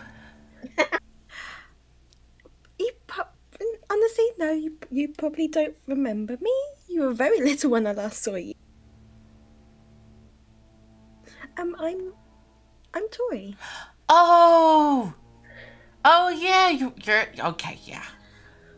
I mean I don't recognize you, but I know. Dad has talked about you guys before. Hi. Wow, what happened here? I wish I knew. I really wish I knew. Well, we just came in and there was a soldier over there who there was a crack in the sky and some fire monsters. Yeah, it was also wait, sorry. Black. It was raining fire, right?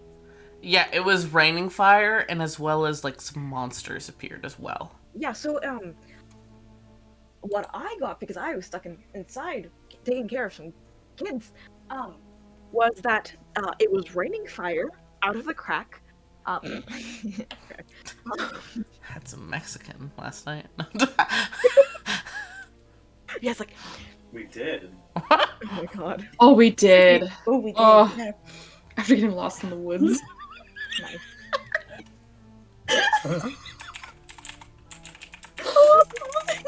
Yeah, it was a crack. It was raining fire, and then it started raining those bigger fire pieces that turn into monsters apparently, and then started setting fire to actually buildings and ended up burning the town down in like a lot faster than it should have.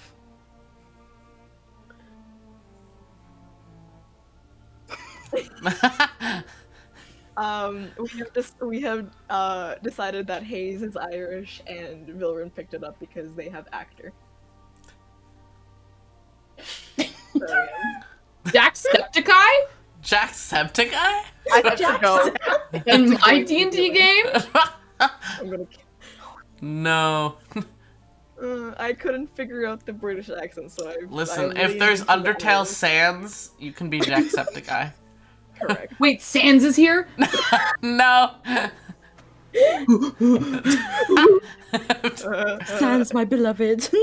No. Oh, He's taking over. I can't control his spirit.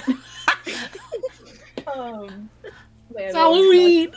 Well, now that everyone's here and does like a little clap, he's like, "Let's get the fuck out of here." Yeah, let's go. Hell, there's nothing to see here.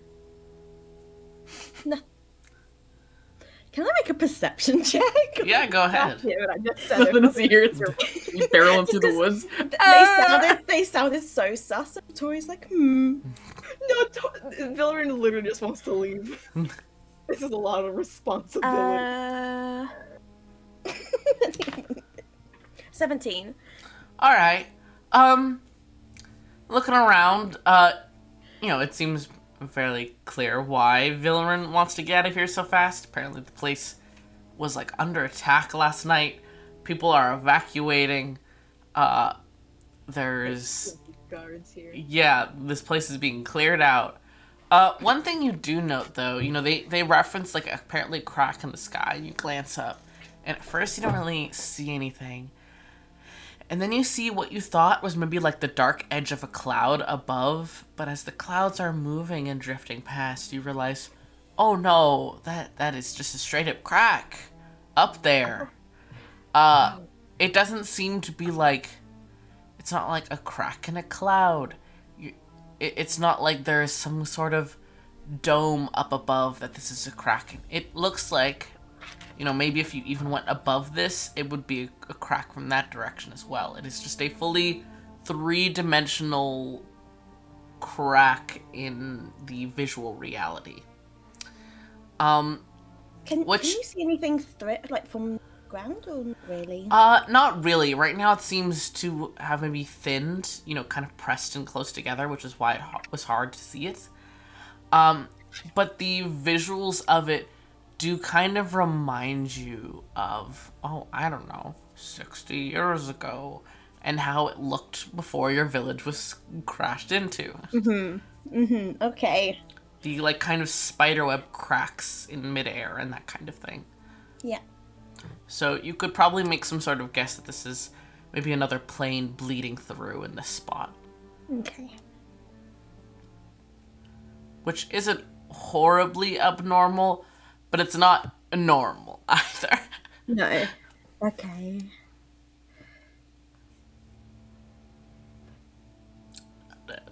Quick question. Do any of you introduce yourselves to each other? I'm there, because I know Powell ran ahead. Mm-hmm. He's still dragging you with him. He's still tied to you. I wasn't sure if we were, in a group circle, in the middle of the woods. Yeah, no, we're kind of in the middle of town, I think, just gathering, and Vilran's trying to usher you out, we can do formalities later. Let's get out. Yeah, because I feel like even though the horses are side by side, I feel like Tori's slightly lagging behind, but saw Pow and just recognized and was like, "Oh, hi!" Are you guys gonna... Well, I'm Alice. Nice to meet you, Alice. I'm Vilran. I'm the sibling. Can we please do the formalities while we're walking out of here? That'd be really appreciated. I don't want to be here for another attack, maybe. Yeah, sounds good. So speaking of walking, I like long walks on the beach. Hiking, I'm very adventurous. I'm saying this as we're leaving. Mm-hmm. We're walking out.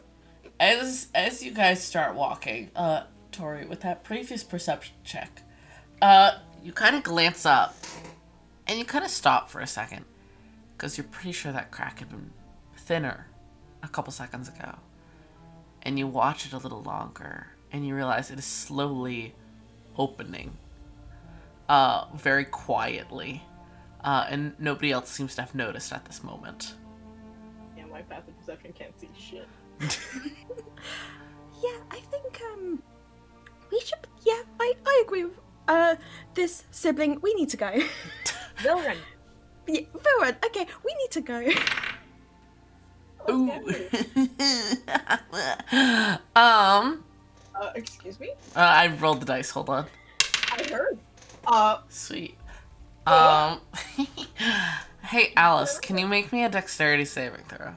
Who? Alice. Oh. Alice. Alice! No, that's 9. Oh no, Queen. As Tori is like, yeah, we should definitely be hurrying. Let's go. As the first thing slips through the crack, and it is a small ball of fire that just drops kind of off kilter, and slams down next to you, Alice. And you are going to take... Be gentle, my wizard. 1 fire damage. Ah, I'm down. I'm kidding. Bro, what the fuck? And for what? And with that seems to have been what it took to tear open the crack, because it starts to jerk even wider and wider open. And fire starts to drop down onto what's left of the town. And you guys hear screaming from behind you. And it's up to you guys whether you'd like to run or stay or anything like that. If we left early, we wouldn't have to see this. Can't let these people die. Right? Yeah, we should have nothing I can do to help. You have 2 hands. I can't do anything with them. Really? You sure can. Oh no. Pick me up. I can't. I have 9 strength. Shit. Is there like a big crack in the middle of the floor? Like, is it just like breaking open like the city center? It's up in the sky above. Oh, okay. I look Yeah. up. Got Yeah. it. Okay. Shit, that but it- fucking. Oh, It is like above the main part of the village that you were in, but it is expanding and getting wider, and it seems to almost be faster than you guys.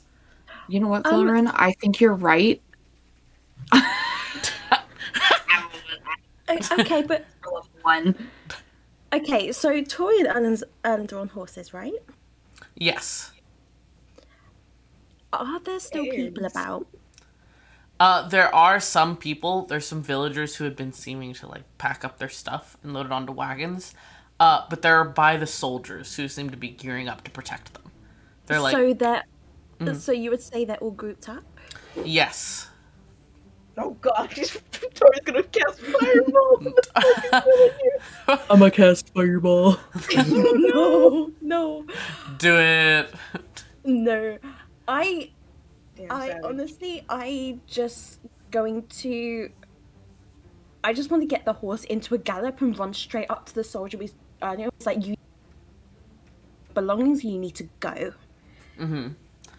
He gives you a sharp nod, and he's like yelling to his men, you know, like, get the villagers inside the wagon, get the horses going, get ready to defend, that sort of thing. And he glances up at you. Are you all fleeing or are you staying? The town's already burnt down. I think we just need to get as many people out as possible. All right. We've got these folks. Get on out of here. Okay, I run back to everyone else. All right. And hey, wow, crazy as you do that. Meeting back up with the others. 3 particularly large fireballs come streaking out of the sky and impact near you guys. That's rude. But then How dare they? the embers, the smoldering remains don't just like turn to fire like the other ones were doing.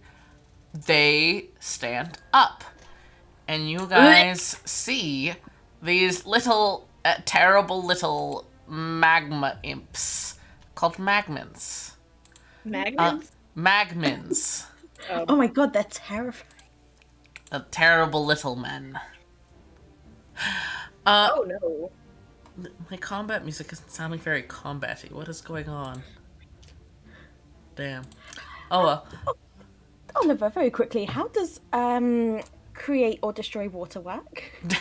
We'll get into that in a moment because you guys are gonna roll initiative. This sucks. Oh. This fucking sucks. This is great. No, the thing is, my element, like my fucking element's fire. L. No. We're all weak. No, it's okay. No, it's like, I'm like, okay, thankfully it's force damage, so I'll be fine, but I have fucking, my one other damage spell is fire. I'm fucked. And you guys can go ahead and put your initiatives into Peanut Gallery when you roll that. Peanut. Hee. Oh, fuck me. I don't want to go first. Uh, Oh, Chloe! Oh, I lied. I'm sorry. Look at Ayo. So what's your dex, Chloe? my dexterity. Mm-hmm. Yes. 14. You're gonna go first. No, wait, I also have a 14. Oh no. Which one of you wants to go first? I'll just ask that. I Probably don't mind going Dominica. first if you can explain to me how Yeah, create well- and destroy water works. Yeah. We'll do you first then. Let me put you. If that's okay with you, no? Yeah, go for it. I have one thing that I'm able to do. Okay. Yeah, I could use some assistance. Stay down, dog. But And then... I'm so sorry, Alice. What? What do you mean? What do you mean? Sorry. Number 6! Oh yeah, Number that was a Burger King big foot L. I'm lettuce. changing my D20. Yeah. Alright. Foot lettuce. Top of the order. Chloe, you're saying you want to use create and destroy water. Yeah. Destroy water. Let me look that up, because I do not have spells memorized, because I am full. Alright, so you can... I'm assuming you want to create water, not destroy it. Yes. No, alright. So you can create 10 gallons of clean water within range in an open container. Or the water falls as rain in a 30-foot cube within range, extinguishing exposed flames in the area. It's like divinity. Yeah, exactly. So it wouldn't deal any damage to them. However, it would put out the fires in this immediate area. And when they had crashed down, they had spread fire on the ground as well. So now, if you guys need to, or the NPCs need to, you guys can physically walk up to these boys and not get burnt. If you cast create water as the rain. So if we go up to them, we won't get burnt? Yes, if they hit you, you could still get burned, but you at least won't be taking damage from just walking there.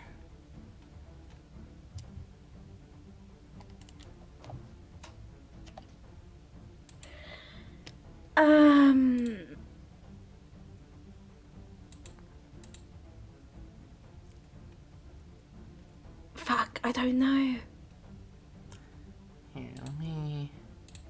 Do you guys think it's a good idea? I don't know. I mean, for the people who do physical fighting, it'd be great. I know Ames is a paladin. Mm-hmm. God, I don't know the other ones, so. Yeah, okay, yeah. Yeah, I'll do it. Hell yeah. Alright, is that an action or a bonus action? It's an action. Hell yeah. Do you have that spell chosen right now? I don't know. I've only got my character sheet because D&D and Beyond will not let me connect. Fair. Oh my God. Fair. Yeah, that should be fine then. Oh, I can. It's on the, in the campaign, right? I can check. Yeah, it's fine. We'll just leave it as is. We can figure that out next time. But all right. No, yeah, like once I'm back home, I'll have it. It's just when I'm here. Yeah. Oh, all you want me right. to send you your character sheet? Oh no, I've got it in front of me. Oliver sent it to me already. Mhm. But all I can see is all the different spells. I can't see exactly like what I chose. Fair. I don't. You have Druidcraft, Gust, Shillelagh, Beast Bond, Cure Wounds, Healing Word, Longstrider, and Pass Without a Trace. Yeah. So I do- for now, since Druid doesn't get all of them all the time. Druid does get all the spells, but they have to choose you know their all the spells spells for you that can get. day. You can change every day, but they don't get every spell every single day.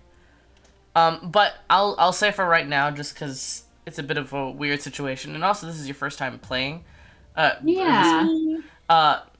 I won't worry about that. We'll worry about that next time. Yeah. I'm so glad you still have that, Megan. I will never get rid of it. All right. With your action, you call upon the skies, and while it's raining fire, hey, it starts also raining water. Pretty fuck.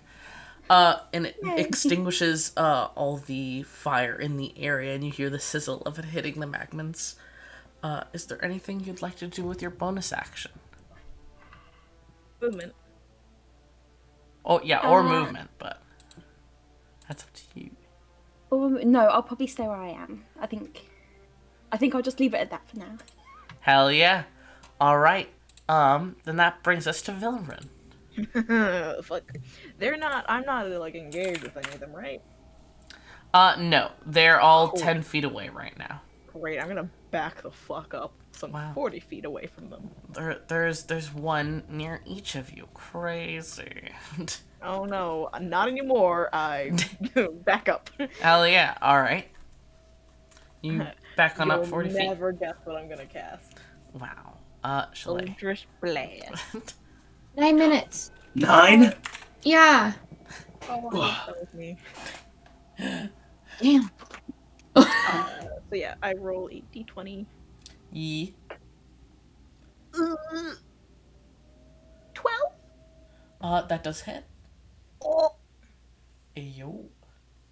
Vilran is on your way. I have to remember what a d10 looks like. That's what a d10 looks like. Well, not great. That's a 4. A 4. All right. Where And did I my can't pen wait for go? invocations. It do be that way. Oh jeez, math. Hell yeah. Quick maths. Yeah, quick maths. I'm bad at those. Ned is very good at them, as we saw in the escape room today. Hell yeah. Hell yeah. Ned, we turn to you for math.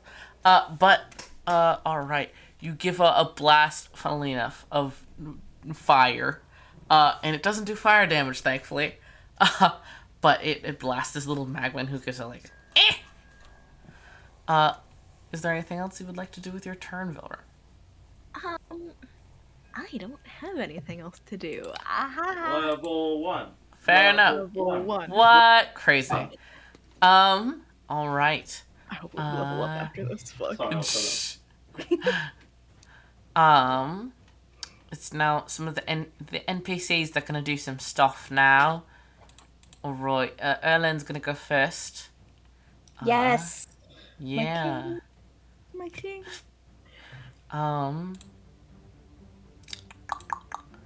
He's gonna go ahead and cast.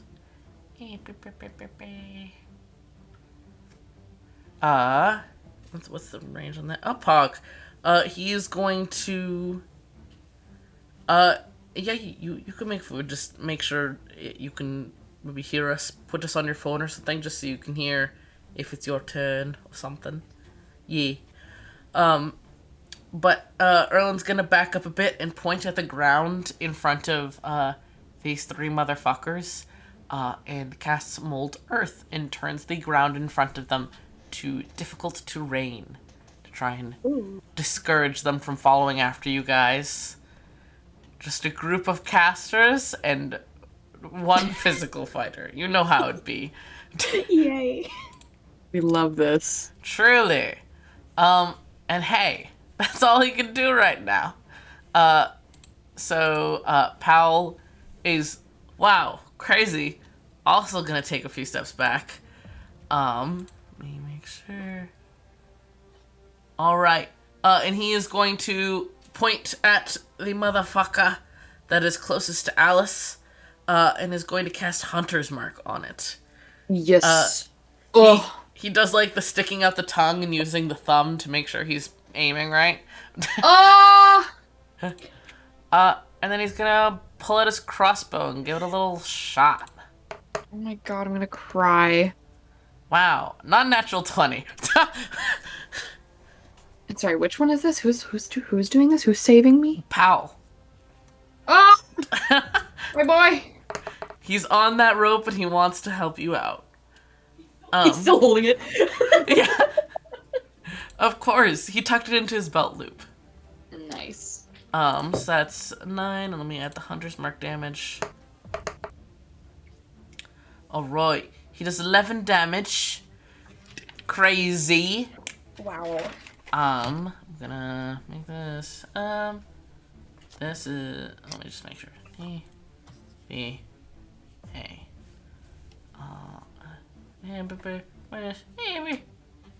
Alright. Nice. You love to see it. And last of all, Ames is going to do his thing. He's going to go ahead, and raise his little, like, bark shields. And he is going to use his channel divinity to use Nature's Wrath. Some vines spring up from the dirt Pizza! Big Pog. We'll take a break in just a second, and so you guys can eat pizza. Let me. He cast that on them, on one of them, the one attacking Vilran, and wow, it failed with a natural 1. No. So it is now stuck in the vines. And with the NPC's turns ending, oh yeah, go get some pizza, folks. Wait, is Powell stuck in the vines? I'm so sorry. No. That Oh. Ames cast vines on one of the little motherfuckers. Oh. Yes. The motherfucking trap. Okay, I thought Powell was trapped in the vines, and I was like, D- my boy! No, someone just gave Powell a gun and let him go off. You know, fair enough. I won't tell Dad. I'm a cool aunt. Come on, kid, let's go get piercings. Like, let's just... Want a tattoo? Okay, we'll do it, but it's our secret. Huh? Yeah, single father. I point. Single father. Fatherless behavior. An attitude so foul.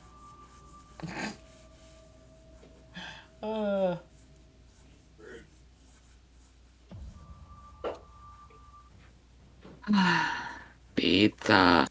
Nice. Pizza. Pizza. Pizza. Juice. Wait, are we taking a break or we keep going? Oh, I was saying you guys can like have a break to get your pizza and whatnot. Pizza. Okay. Pizza. Yeah. 3 minutes. Okay. Yeah. Pizza. Now. Pizza. Pizza. Pizza. Pizza. Pizza. Pizza. Pizza. How are you though, Oliver? I'm good. Good. I'm glad. It was a very good day. Did you have fun with Juice? Yeah. It was fun. It was fun. Hi, Ned. It was Hello, fun what's hanging up? with the nerds. The nerd squad. Wow, fuck you. I'm not a nerd. You did math pretty quick for someone who's not a nerd. I'm an engineering student. Listen, Sounds fucking nerdy to me. bitch, I'm coming to see you next. I'll beat your ass. Okay, nerd. Fuck you. I'm saving all this rage for when I see your clown ass fucking roll up on me. Really. Pizza. Pizza. Pizza. Pizza. Wait, you can grab it. Here's oh, she's a little sideways. Girl, what? Girl, what? Girl, what? Your pussy looks absolutely. What? What are they? Bread. Breadsticks. Breadsticks. Damn, this is sounding very good. Yeah. Damn. Like a shirt, by the way. Enough. It's a fit. It is a fit, isn't it? Look. She's old. Yeah.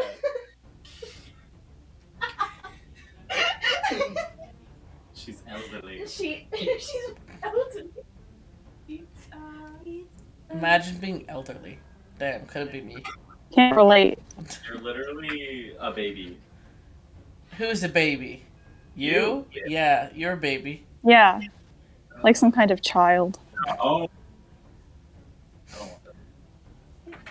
Who's? Never. Let's see. Who's the youngest in the call right now? It's Yeah. no. It's Noel. Yeah. Enough. It's not me, because I know I'm older than Emil. I think Meg is the oldest in the call right now. She is, yeah. Walden. Oh, get well soon. That just means die. No. The only way to cure age is to die. True. Bye. Honestly. That tastes good. Right? Just Yeah. Y'all got Pan. Oh, there's Pizza Hut. You guys got Pizza Hut We do got Pizza Hut. Okay, good. We're not heathens. The British are not allowed to have Pizza Hut. Facts. This is what a table's for. Oh, I'm the only one eating here. You guys are going back to your. I'm gonna get grease all over your computer. That's fine. Oh, okay. If you say so. Gross. Sorry. Wow, I wonder why it was cold. Single pane don't do shit. Is that to keep the heat? Yeah. The candles. What flavors are those? Flavors? Yeah, what's their... You eat candles? No, do you guys not say that? Scent. Okay, my dad started saying What it. scent? Yeah, scent, but like, as a bit. Okay? Oh, as a bit.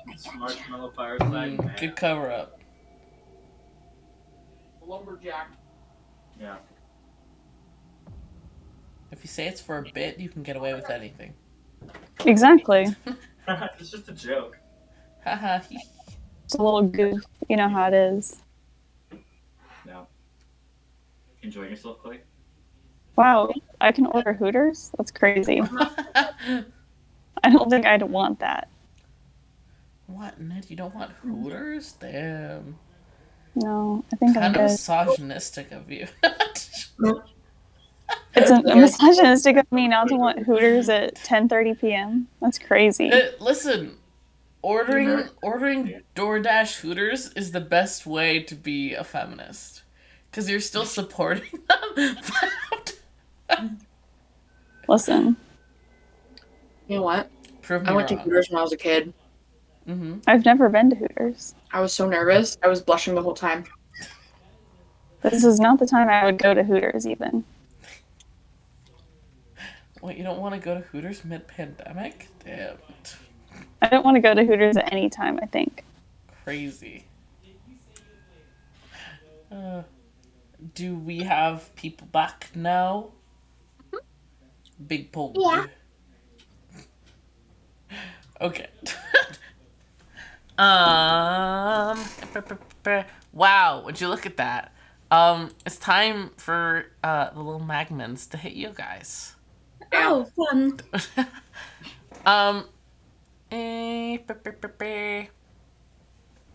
Excuse me. The magman that is currently sorry.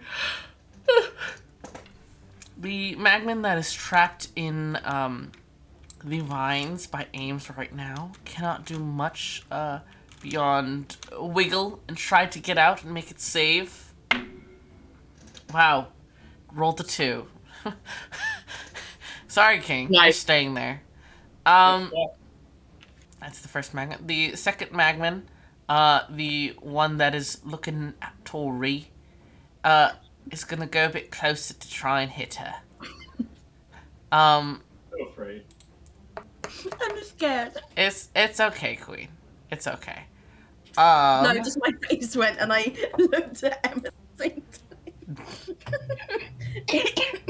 Oh. Where is this? How does this?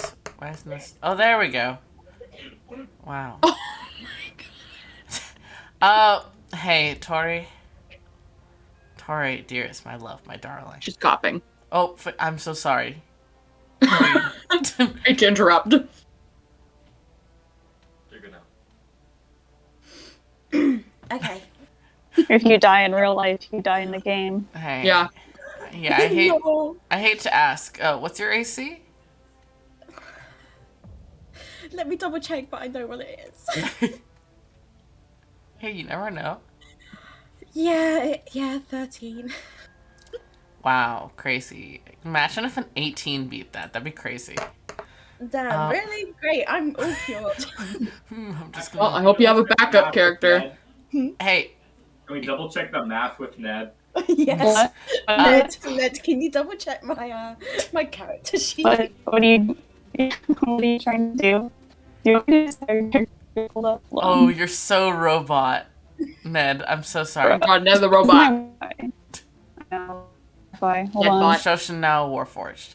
But Tori, Wow. you can go ahead and take 3 fire damage. Good night. Okay, I'm so sorry, Queen. it's okay. It's not your fault. It's the fucking imps. No, it's the imp's fault. Don't listen It's to the Emil. imps. Listen, this combat was totally Emil's idea. You bastard. His face. I'm kidding. But hey, it's the last one's turn. This is the one that was just shot by Powell. It's gonna slog through the difficult terrain as well. And it's gonna slap you, Alice. Hey! What the fuck for? Hey, does a 9 hit? No! Damn, it takes a swing at you, but the arrow's in its way. I do like a thing when you're walking towards a table and you swing your hip out. You're like, whoa, not today, table. Truly. Hey, speaking of Alice, it's Alice's turn. Hell yeah. This dude swings at me, I'm gonna swing back. Pop off. Bare fist. Just punch. I'm a wizard! Muscle Where are my wizard. spells? Yeah. Ooh. So sorry, we've decided... I have a mouthful of bread. I'm so sorry. You're fine. They're made of fire. Mm-hmm. That takes out all my spells. So sorry, Queen. It's okay. Because I'm gonna, I'm gonna cast, I'm gonna take a twig out of my hair. Looks a little, like, crusty. I'm gonna point it at this fucking dude. I'm gonna cast Witch Bolt. Ayo! Pop off. Back off. That's what I say. Is that a save or to Mm. hit?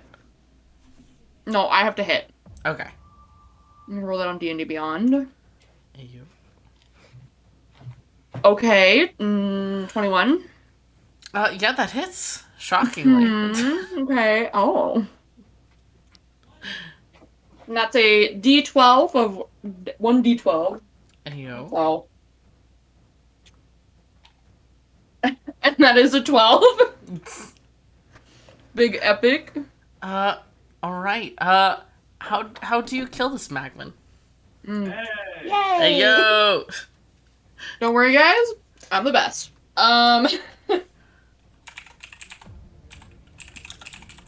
Alice is just gonna, like, take the twig again out of her hair and point at this thing. Just go, fuck off. And just blast it. Hell yeah. That's it. Uh, Nothing it, fancy. it dissolves apart. And you guys are down. It is worth it. I think so. Yes. No, you're Simply I have will no hurt. other options. Simply so you can Oh. remember how shitty it is. No. Oh, okay. You eat it never and then you mind get really, really sick, and then, like, you wake up like nothing happened. True. You're like, Honestly. man, there's nothing else to eat. And then you get McDonald's and you're like, and then you eat it and you're like, this is so good. And then 20 minutes later, you're like, I'm gonna throw up. And then you fall asleep, and then you wake up, and then you don't remember how you felt. And it's just a vicious cycle. Fair enough. Quarter pounders are great, though. But if there's nothing else you want to do with your turn, Alice. Yeah, you know what? I'd like to do something else. I've got a little bit of...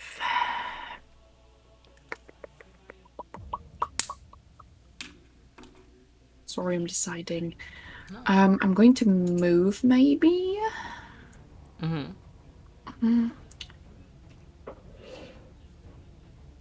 Are you moving towards or away? I'm going to move closer to Powell. Hell yeah. Going to hover over that child like a helicopter parent.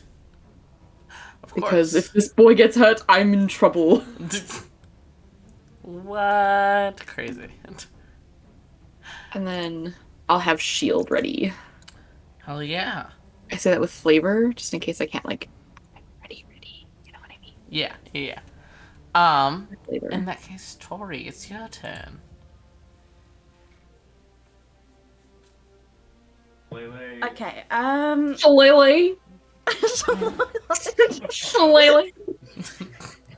I was trying to slice on a cloud. If you can see it from like this side, I literally you just jump up and run to grab the player's handbook to read a couple of the spells quickly. Okay. Very How? fair. So there's 2 left. Yes, there is one that's right up on you right now, and there's another one that's wrapped up in vines. Okay, the one that's like right up on us. Would you say that this is a medium or smaller creature? Let me double check real quick. Hey, yeah, they're small size. Small. Okay. I'm going to use my cantrip gust Hey, and push it 5 feet away from me into an area where obviously not into someone else, into an empty space. Hell yeah. Here's a question. Not for you necessarily. More at Emil. Emil, do you think that using gust to push this motherfucker out of this space, would that lead to an opportunity attack No. against the motherfucker? Oh. No. Okay. Because you're forcing it to move. All right. Fair enough. Fair enough. If it's like for a different PC, so like it wouldn't do one for Tori, but if there was someone standing beside it, it would. Fair enough. All right. Thank you, King, for your opinion. I support you, and I thank you. Yeah. All right. You push this motherfucker. So, it says they must succeed on a strength saving throw or be so pushed up much. to 5 feet away from you. All right. Well, let's see if with -2 strength how this goes. Wow, crazy. Does a 6 succeed? How do I wait? Where do I check that? There should be somewhere that says like your spell save. Spell save? No, it does not. Nice. All right. He gets pushed away from you. Very poke. Sweet. Is there anything else you'd like to do with your turn? And then, as a bonus action, I'm going to Shillelagh. Hell yeah.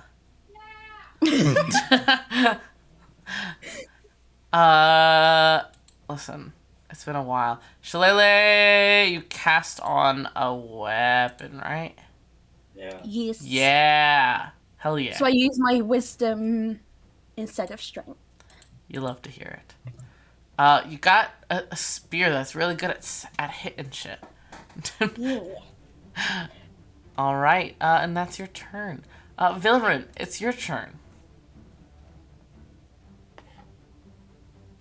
It's me.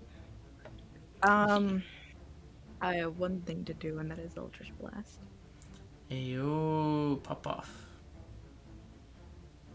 We love that level 1 lifestyle. It's a level 1. Oh, actually, sorry.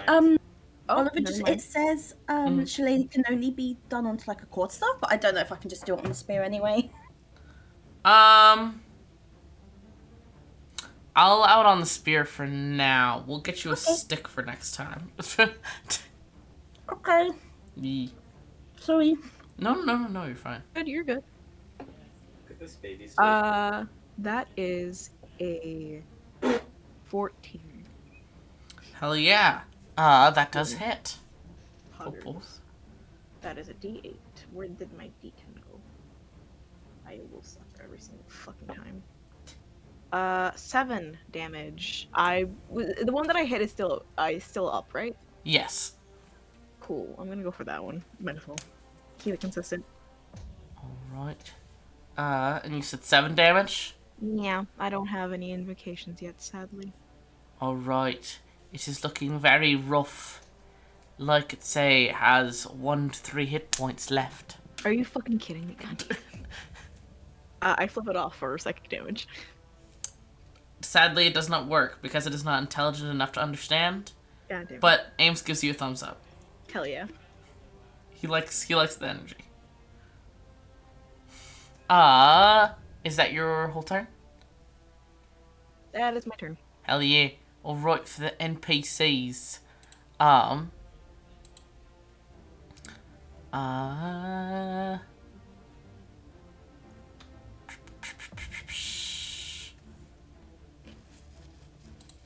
It doesn't really have much that would help here. Erlen's gonna try and go ahead and shoot his crossbow at the one you just pushed, Toure. Yay! Teamwork. Yeah, he misses. Fuck. So sorry, King. It's okay, okay. Better luck next time. Powell is gonna do some Powell stuff, and is gonna also shoot with the crossbow, but he's way better with it. And he's gonna aim after the one that's going after Vilran, and he's going to shoot and hit. And as it is, so Vilran, as it is like struggling to like keep progressing towards you, at like, but failing because of Ames's vines and you hitting it with these eldritch blasts, and then a crossbow bolt hits the side of its head and it falls dead. Pogchamp. We love teamwork. Yeah. And with that, it is Ames's turn, who's going to redirect his attention to the one remaining, which Toure just pushed. He is going to go ahead. Where is it? Does he have smite yet? Yes, he does have smite. Okay, good. Thank you, King. He's gonna go fucking hit with his Morning Star. He goes running up, rears back, slaps it. Deals 8 slashing damage, and then where's the D8?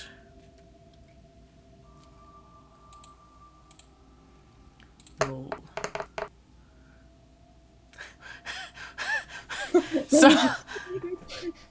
So Toure, with a gust of wind, you push this thing back, and before it's even managed to get back up onto its feet, Ames has his Morning Star and just drops it on this tiny creature. And it is just a crumble of cinders on the ground. And wow, with that, you guys beat my Magman puzzle. Crazy. It was so difficult, guys. That was so difficult. But as you guys kind of come out of this moment of battle, it seems that the soldiers behind you guys have finished up their fight, and are hurrying the last of the villagers onto the wagons, giving the horses, a hearty yeah, and hurrying out of here. And I assume you guys are also gonna hurry out of here.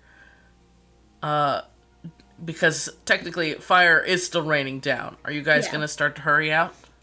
Can I grab Pow and put him on the back of the horse? Because we're both small, so I feel like... I shout to Pow, like, get on the horse! Alright. Yeah, you can put the child on the back of the horse. He is still resolutely holding onto the rope attached to Alice. Oh, yeah! Drag me behind the horse. I'll be okay. It's okay, I'll be fine. Just get him somewhere safe. I help Powell onto the back of the horse, even though I don't need to. I just like to feel important. Fair enough. You get, alright, you guys start hurrying out of the city.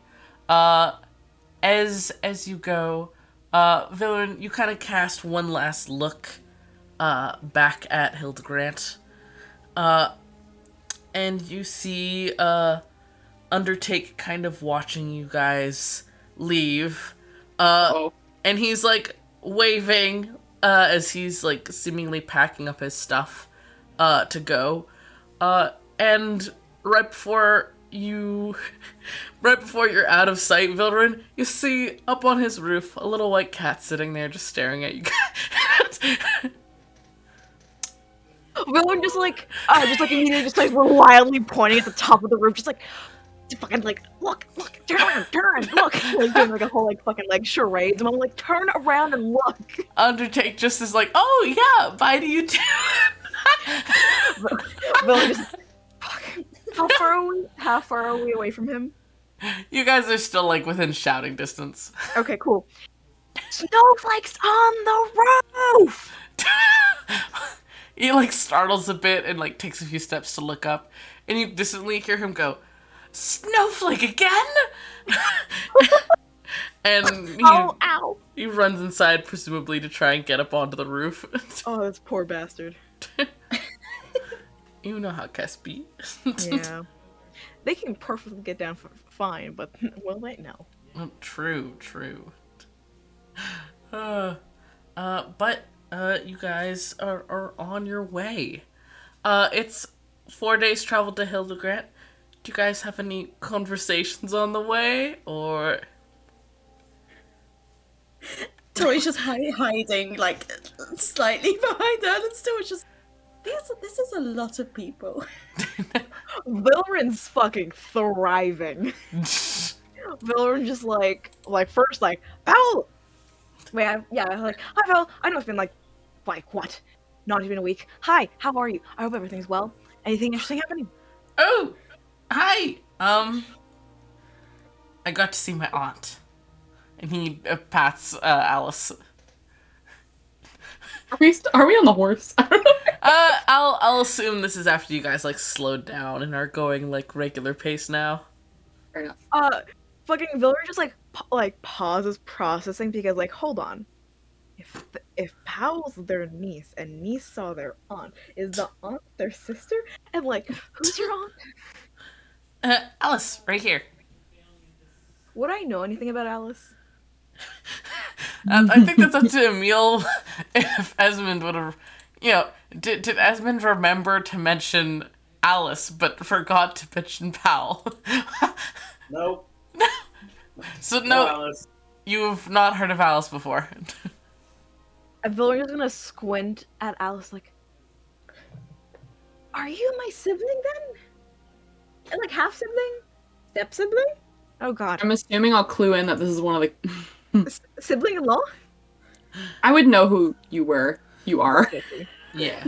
Who I was. I'll just kind of like lean over. How tall are you? You're small? I'm 5'3". Okay, small. I'm like 5'10", 5'11".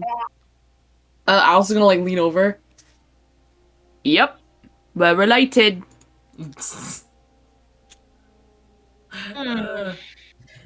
How?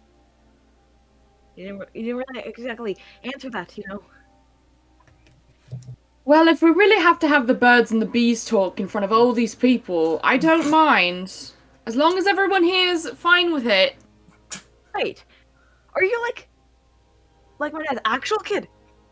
Does my dad actually have actual kids? Mm-hmm. In the flesh, right here. You're not an Azamar, though, are you? I mean, you don't know. Bringing a new meaning to gaslight gatekeep. Vilran squints and insight checks Alice. Okay, I'm gonna do deception. Yeah, go off, both of you. Oh no, that's a 4. Oh my fucking god, natural 20. You can look at it on D&D Beyond. I rolled it on D&D Beyond. That is a natural 20 plus 2, 22. Oh I got a 4. You're We're fine. related, motherfucker. Yep. I need to get my pizza 1 sec. Get the pizza and consider how to react. Please. What? Hold on. Sorry, I hadn't seen. This whole time I'm like looking over at Pal and I'm like winking.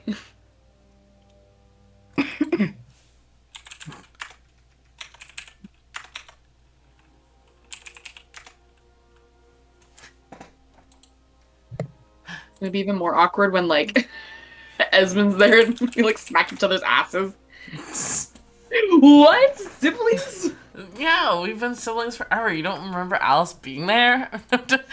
Yeah, dude. I sat at that dinner table more than you.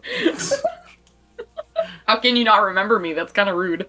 I was there before Esmond. I was the first sibling. Alice Brightstone. Gaslighter. We have to keep up the theme of gaslighting in all the campaigns. Yeah. Robust gatekeep. Should show you that. Real? Are we gaslit an old woman? Yeah. It's hot. Kyle has good ideas. He does. It was That's Kyle's idea Ryan. to gaslight an old Yeah. woman? And then Ryan and Soda just jumped on. Yeah. They're like, yeah, we'll gaslight this old woman. It's cute. It's quirky. It's so cute and quirky.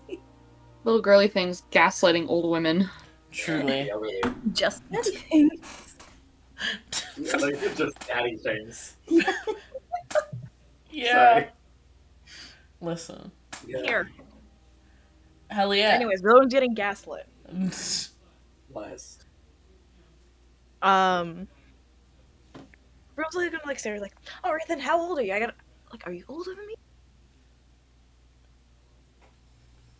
Are you my baby sibling? Are you my older sibling? Like what's here? Hmm. You shouldn't really think you really shouldn't have to think that hard on your age. Hmm. It's 'cause she's so old. Did you get a concussion? Did you even get hit? Yeah. You did. You got a little I burn. got bonked in the head pretty bad. Oh god, do you remember anything? Amnesia. Alice got hit in the head and got a concussion, so Vilran forgot about Alice. Yeah. Yeah, I got a concussion. That's why you can't remember me. I thought Vilran doesn't know anything about Alice. I was at your dinner table. I When? literally sat there. Wait, okay, I'm confused because I asked if Vilran knew anything, and then you guys said no. Yeah. Alice is just lying. Alice is just lying. I'm just And- gaslighting And you, got bro. a natural 20. No, I'm just confused because you're saying, oh, Vilran forgot about Alice, and I'm just confused. Yeah, I'm making a joke. Please don't. I'm really stupid. No, I'm making a joke that Alice would be saying that since Oh. Vilran is saying, "Did you get hit in the head?" I misunderstood. It's okay. Anyway, at what age? If it was like when? I can't believe you don't remember, like, how old I am. I mean, I guess it's been a while, but... fair enough. You know what? Don't worry. I barely can remember how old Powell is. See, that's...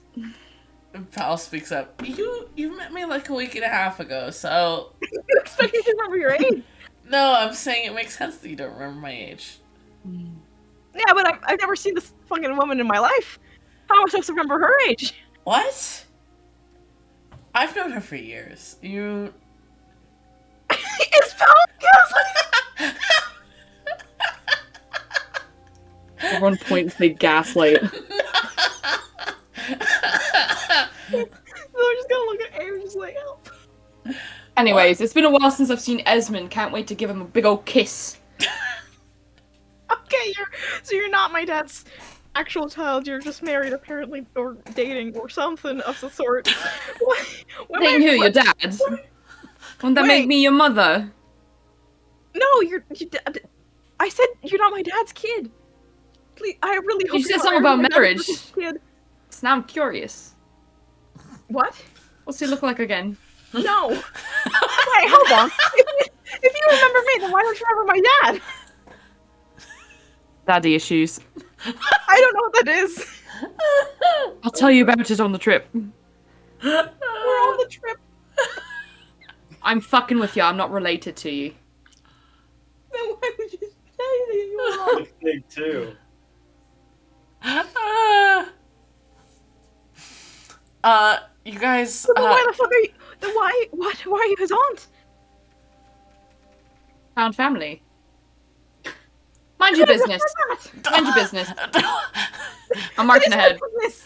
I'm bored. I'm bored now. I'm bored. Bye.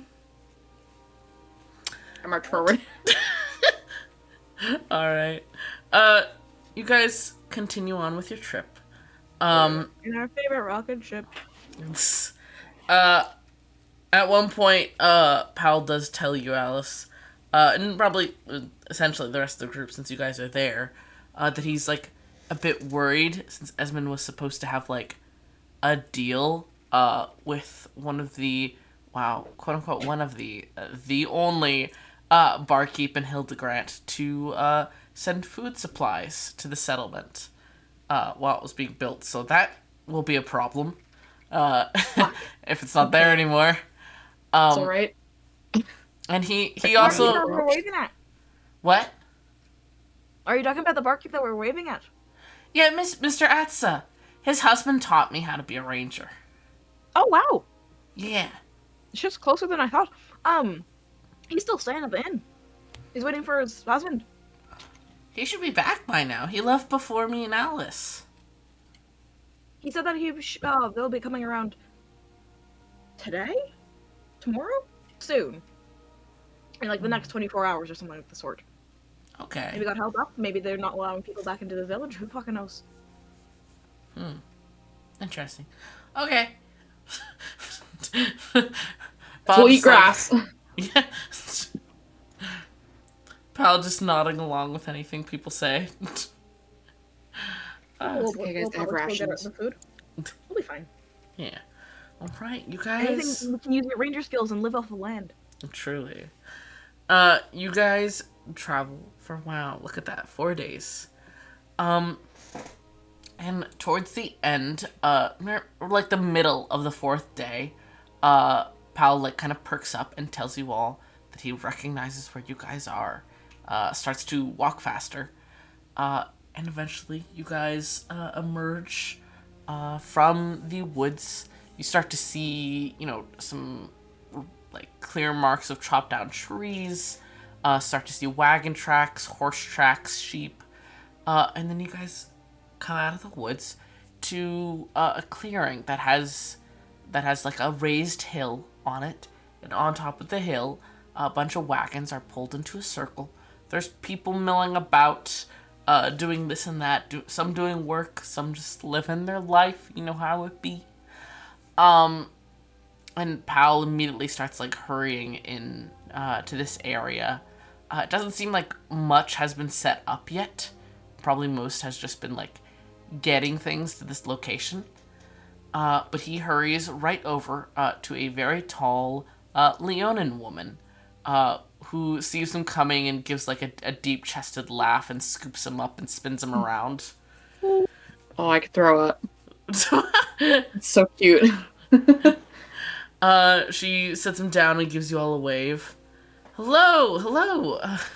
Welcome. I can't remember if I made her British or not. Oh, well, she isn't anymore. There's so many British people here. There's too many British people. Too many. Truly. Gotta get rid of one. Welcome, everyone. I'm so glad to see you all here. How was your trip? I hope nobody had any issues. The village started raining fire. Powell...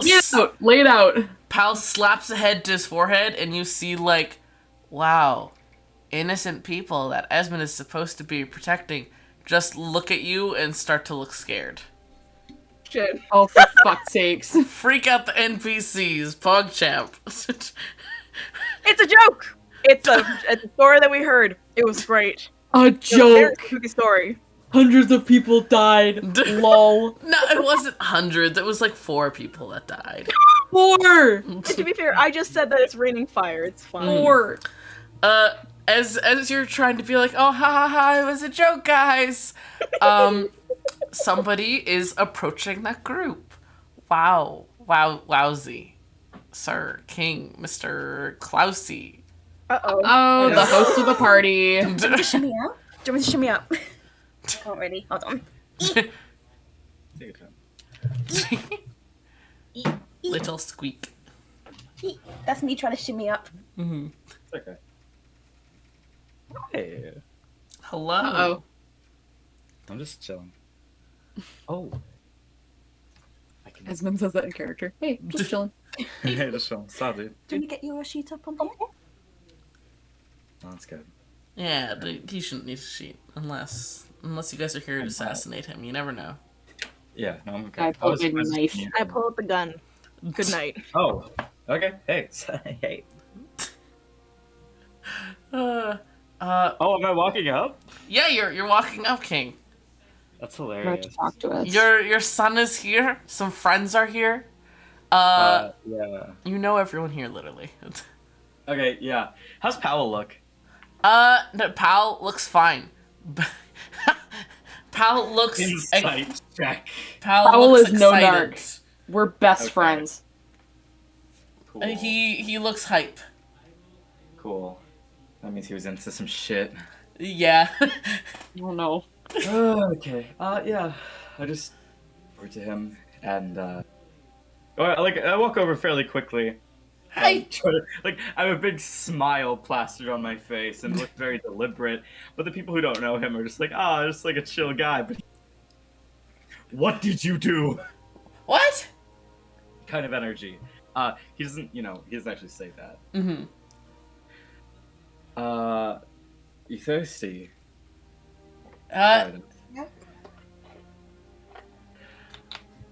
What? What? Like to us? Are you saying you thirsty? Sorry, Chloe's reaching across to grab these. I'm so sorry. Oh, they were talking like in character. I was like, yeah, parched, No. buddy. Yeah, Fucking parched. Yeah, that half-orc walked off and just. well, I'm here now. You'll do. Come here, big boy. I hate this. In front of my fucking salad. We're siblings. Step bro. I hate this. I hate this. I hate this. Okay. What are you doing, step? This is my 13th reason. This is it. I just grab Powell's face and it's not super concerned, but it's turning him sideways and jerking his head to the side and spinning him around. Roll a perception check real quick. Do you doubt me? Dice. Dice, there you go. Take my I dice. can borrow your dice. A blessing. Natural one. Is that a 9 or a 6? That is a 9. Okay. Plus, who knows? Honestly, I thought I wouldn't need my character sheet. Do you want to get? No, You it's weren't okay. going to, but I'm doing a bit. Okay, well, here, I got it. Okay, you're so quick. How? I know. Oh Oh my god. my god. God, running. So that's 9 plus. It's 11. Okay. Yeah, Pal looks fine. Nothing's wrong.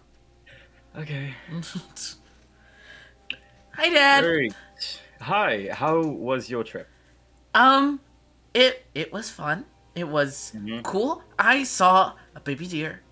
I learned what home means. What? I met people. Wait, that you learned what means? home. Home. And then we went to go see Mr. Undertake. And some bad things happened. But I think we'll scare people if we talk about it. I just put my thumbs up. Okay. Oh, okay. What sort of things? I think we'll scare people if we talk about it. Okay, but see, we could go inside the wagon and talk about it. We could very quietly whisper it to your father here, who dropped dead in front of you, because that's a very specific way to phrase something, Powell.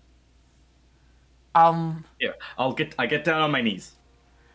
He gets Put close. 2 hands on his shoulders. He gets close to whisper in your ear, and he whispers. I hug him. Yeah, Yeah. He whispers in your ear, Hildegrand is gone. Winded.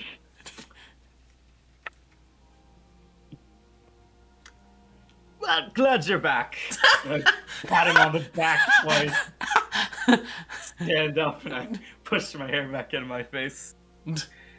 Great. Great to see you again, by the way. Everyone, all of you. Years. How many? 6? I'm not. There's a lot of people. There's a lot of people here that I have a lot of history with. It's sort of this thing of wanting to greet all of them, but also, it feels like I'd be measuring them in importance. And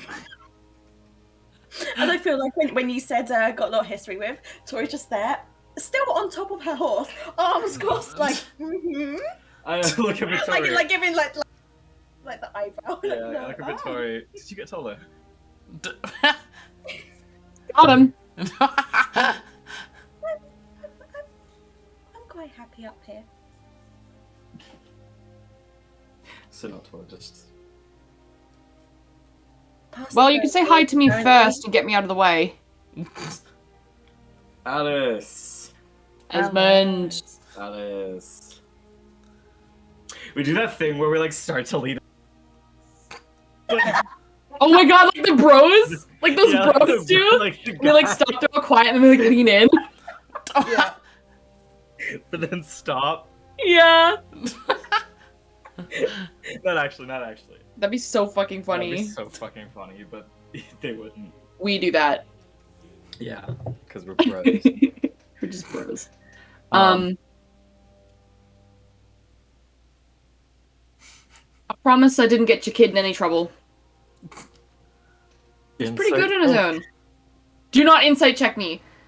That is so rude. Wait, let me get my dice. Let me get my My notes. dice went good for you. Yeah. Okay, deception. Am I doing deception? Yeah, it would be deception. Oh, fuck.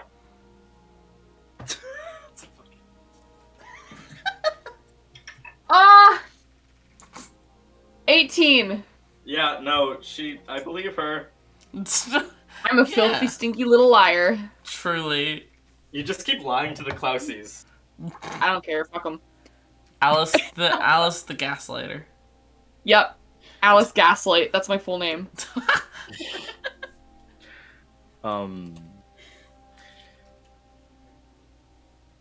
Just stare at her for a minute. Okay. Sure. Let's go with that. Right. Vilran. That's my name. I know. I'm glad you know. I'd be really worried. I helped name you. What'd you tell me? No, I helped name you. I know your name. You did? Shit, I don't remember. Well, of course you don't remember. You were like this tall, recently traumatized, left out in the rain. It wasn't Like actually. Was it raining? Like a saddle, just sort of forgotten on the side of a fence. A saddle? Yeah, you know. Oh, like figurative sometimes speech, it's- right? Yeah, not actually like a saddle. We didn't. Dad didn't put you over a fence and leave you there. Well, Were you on the fence about it?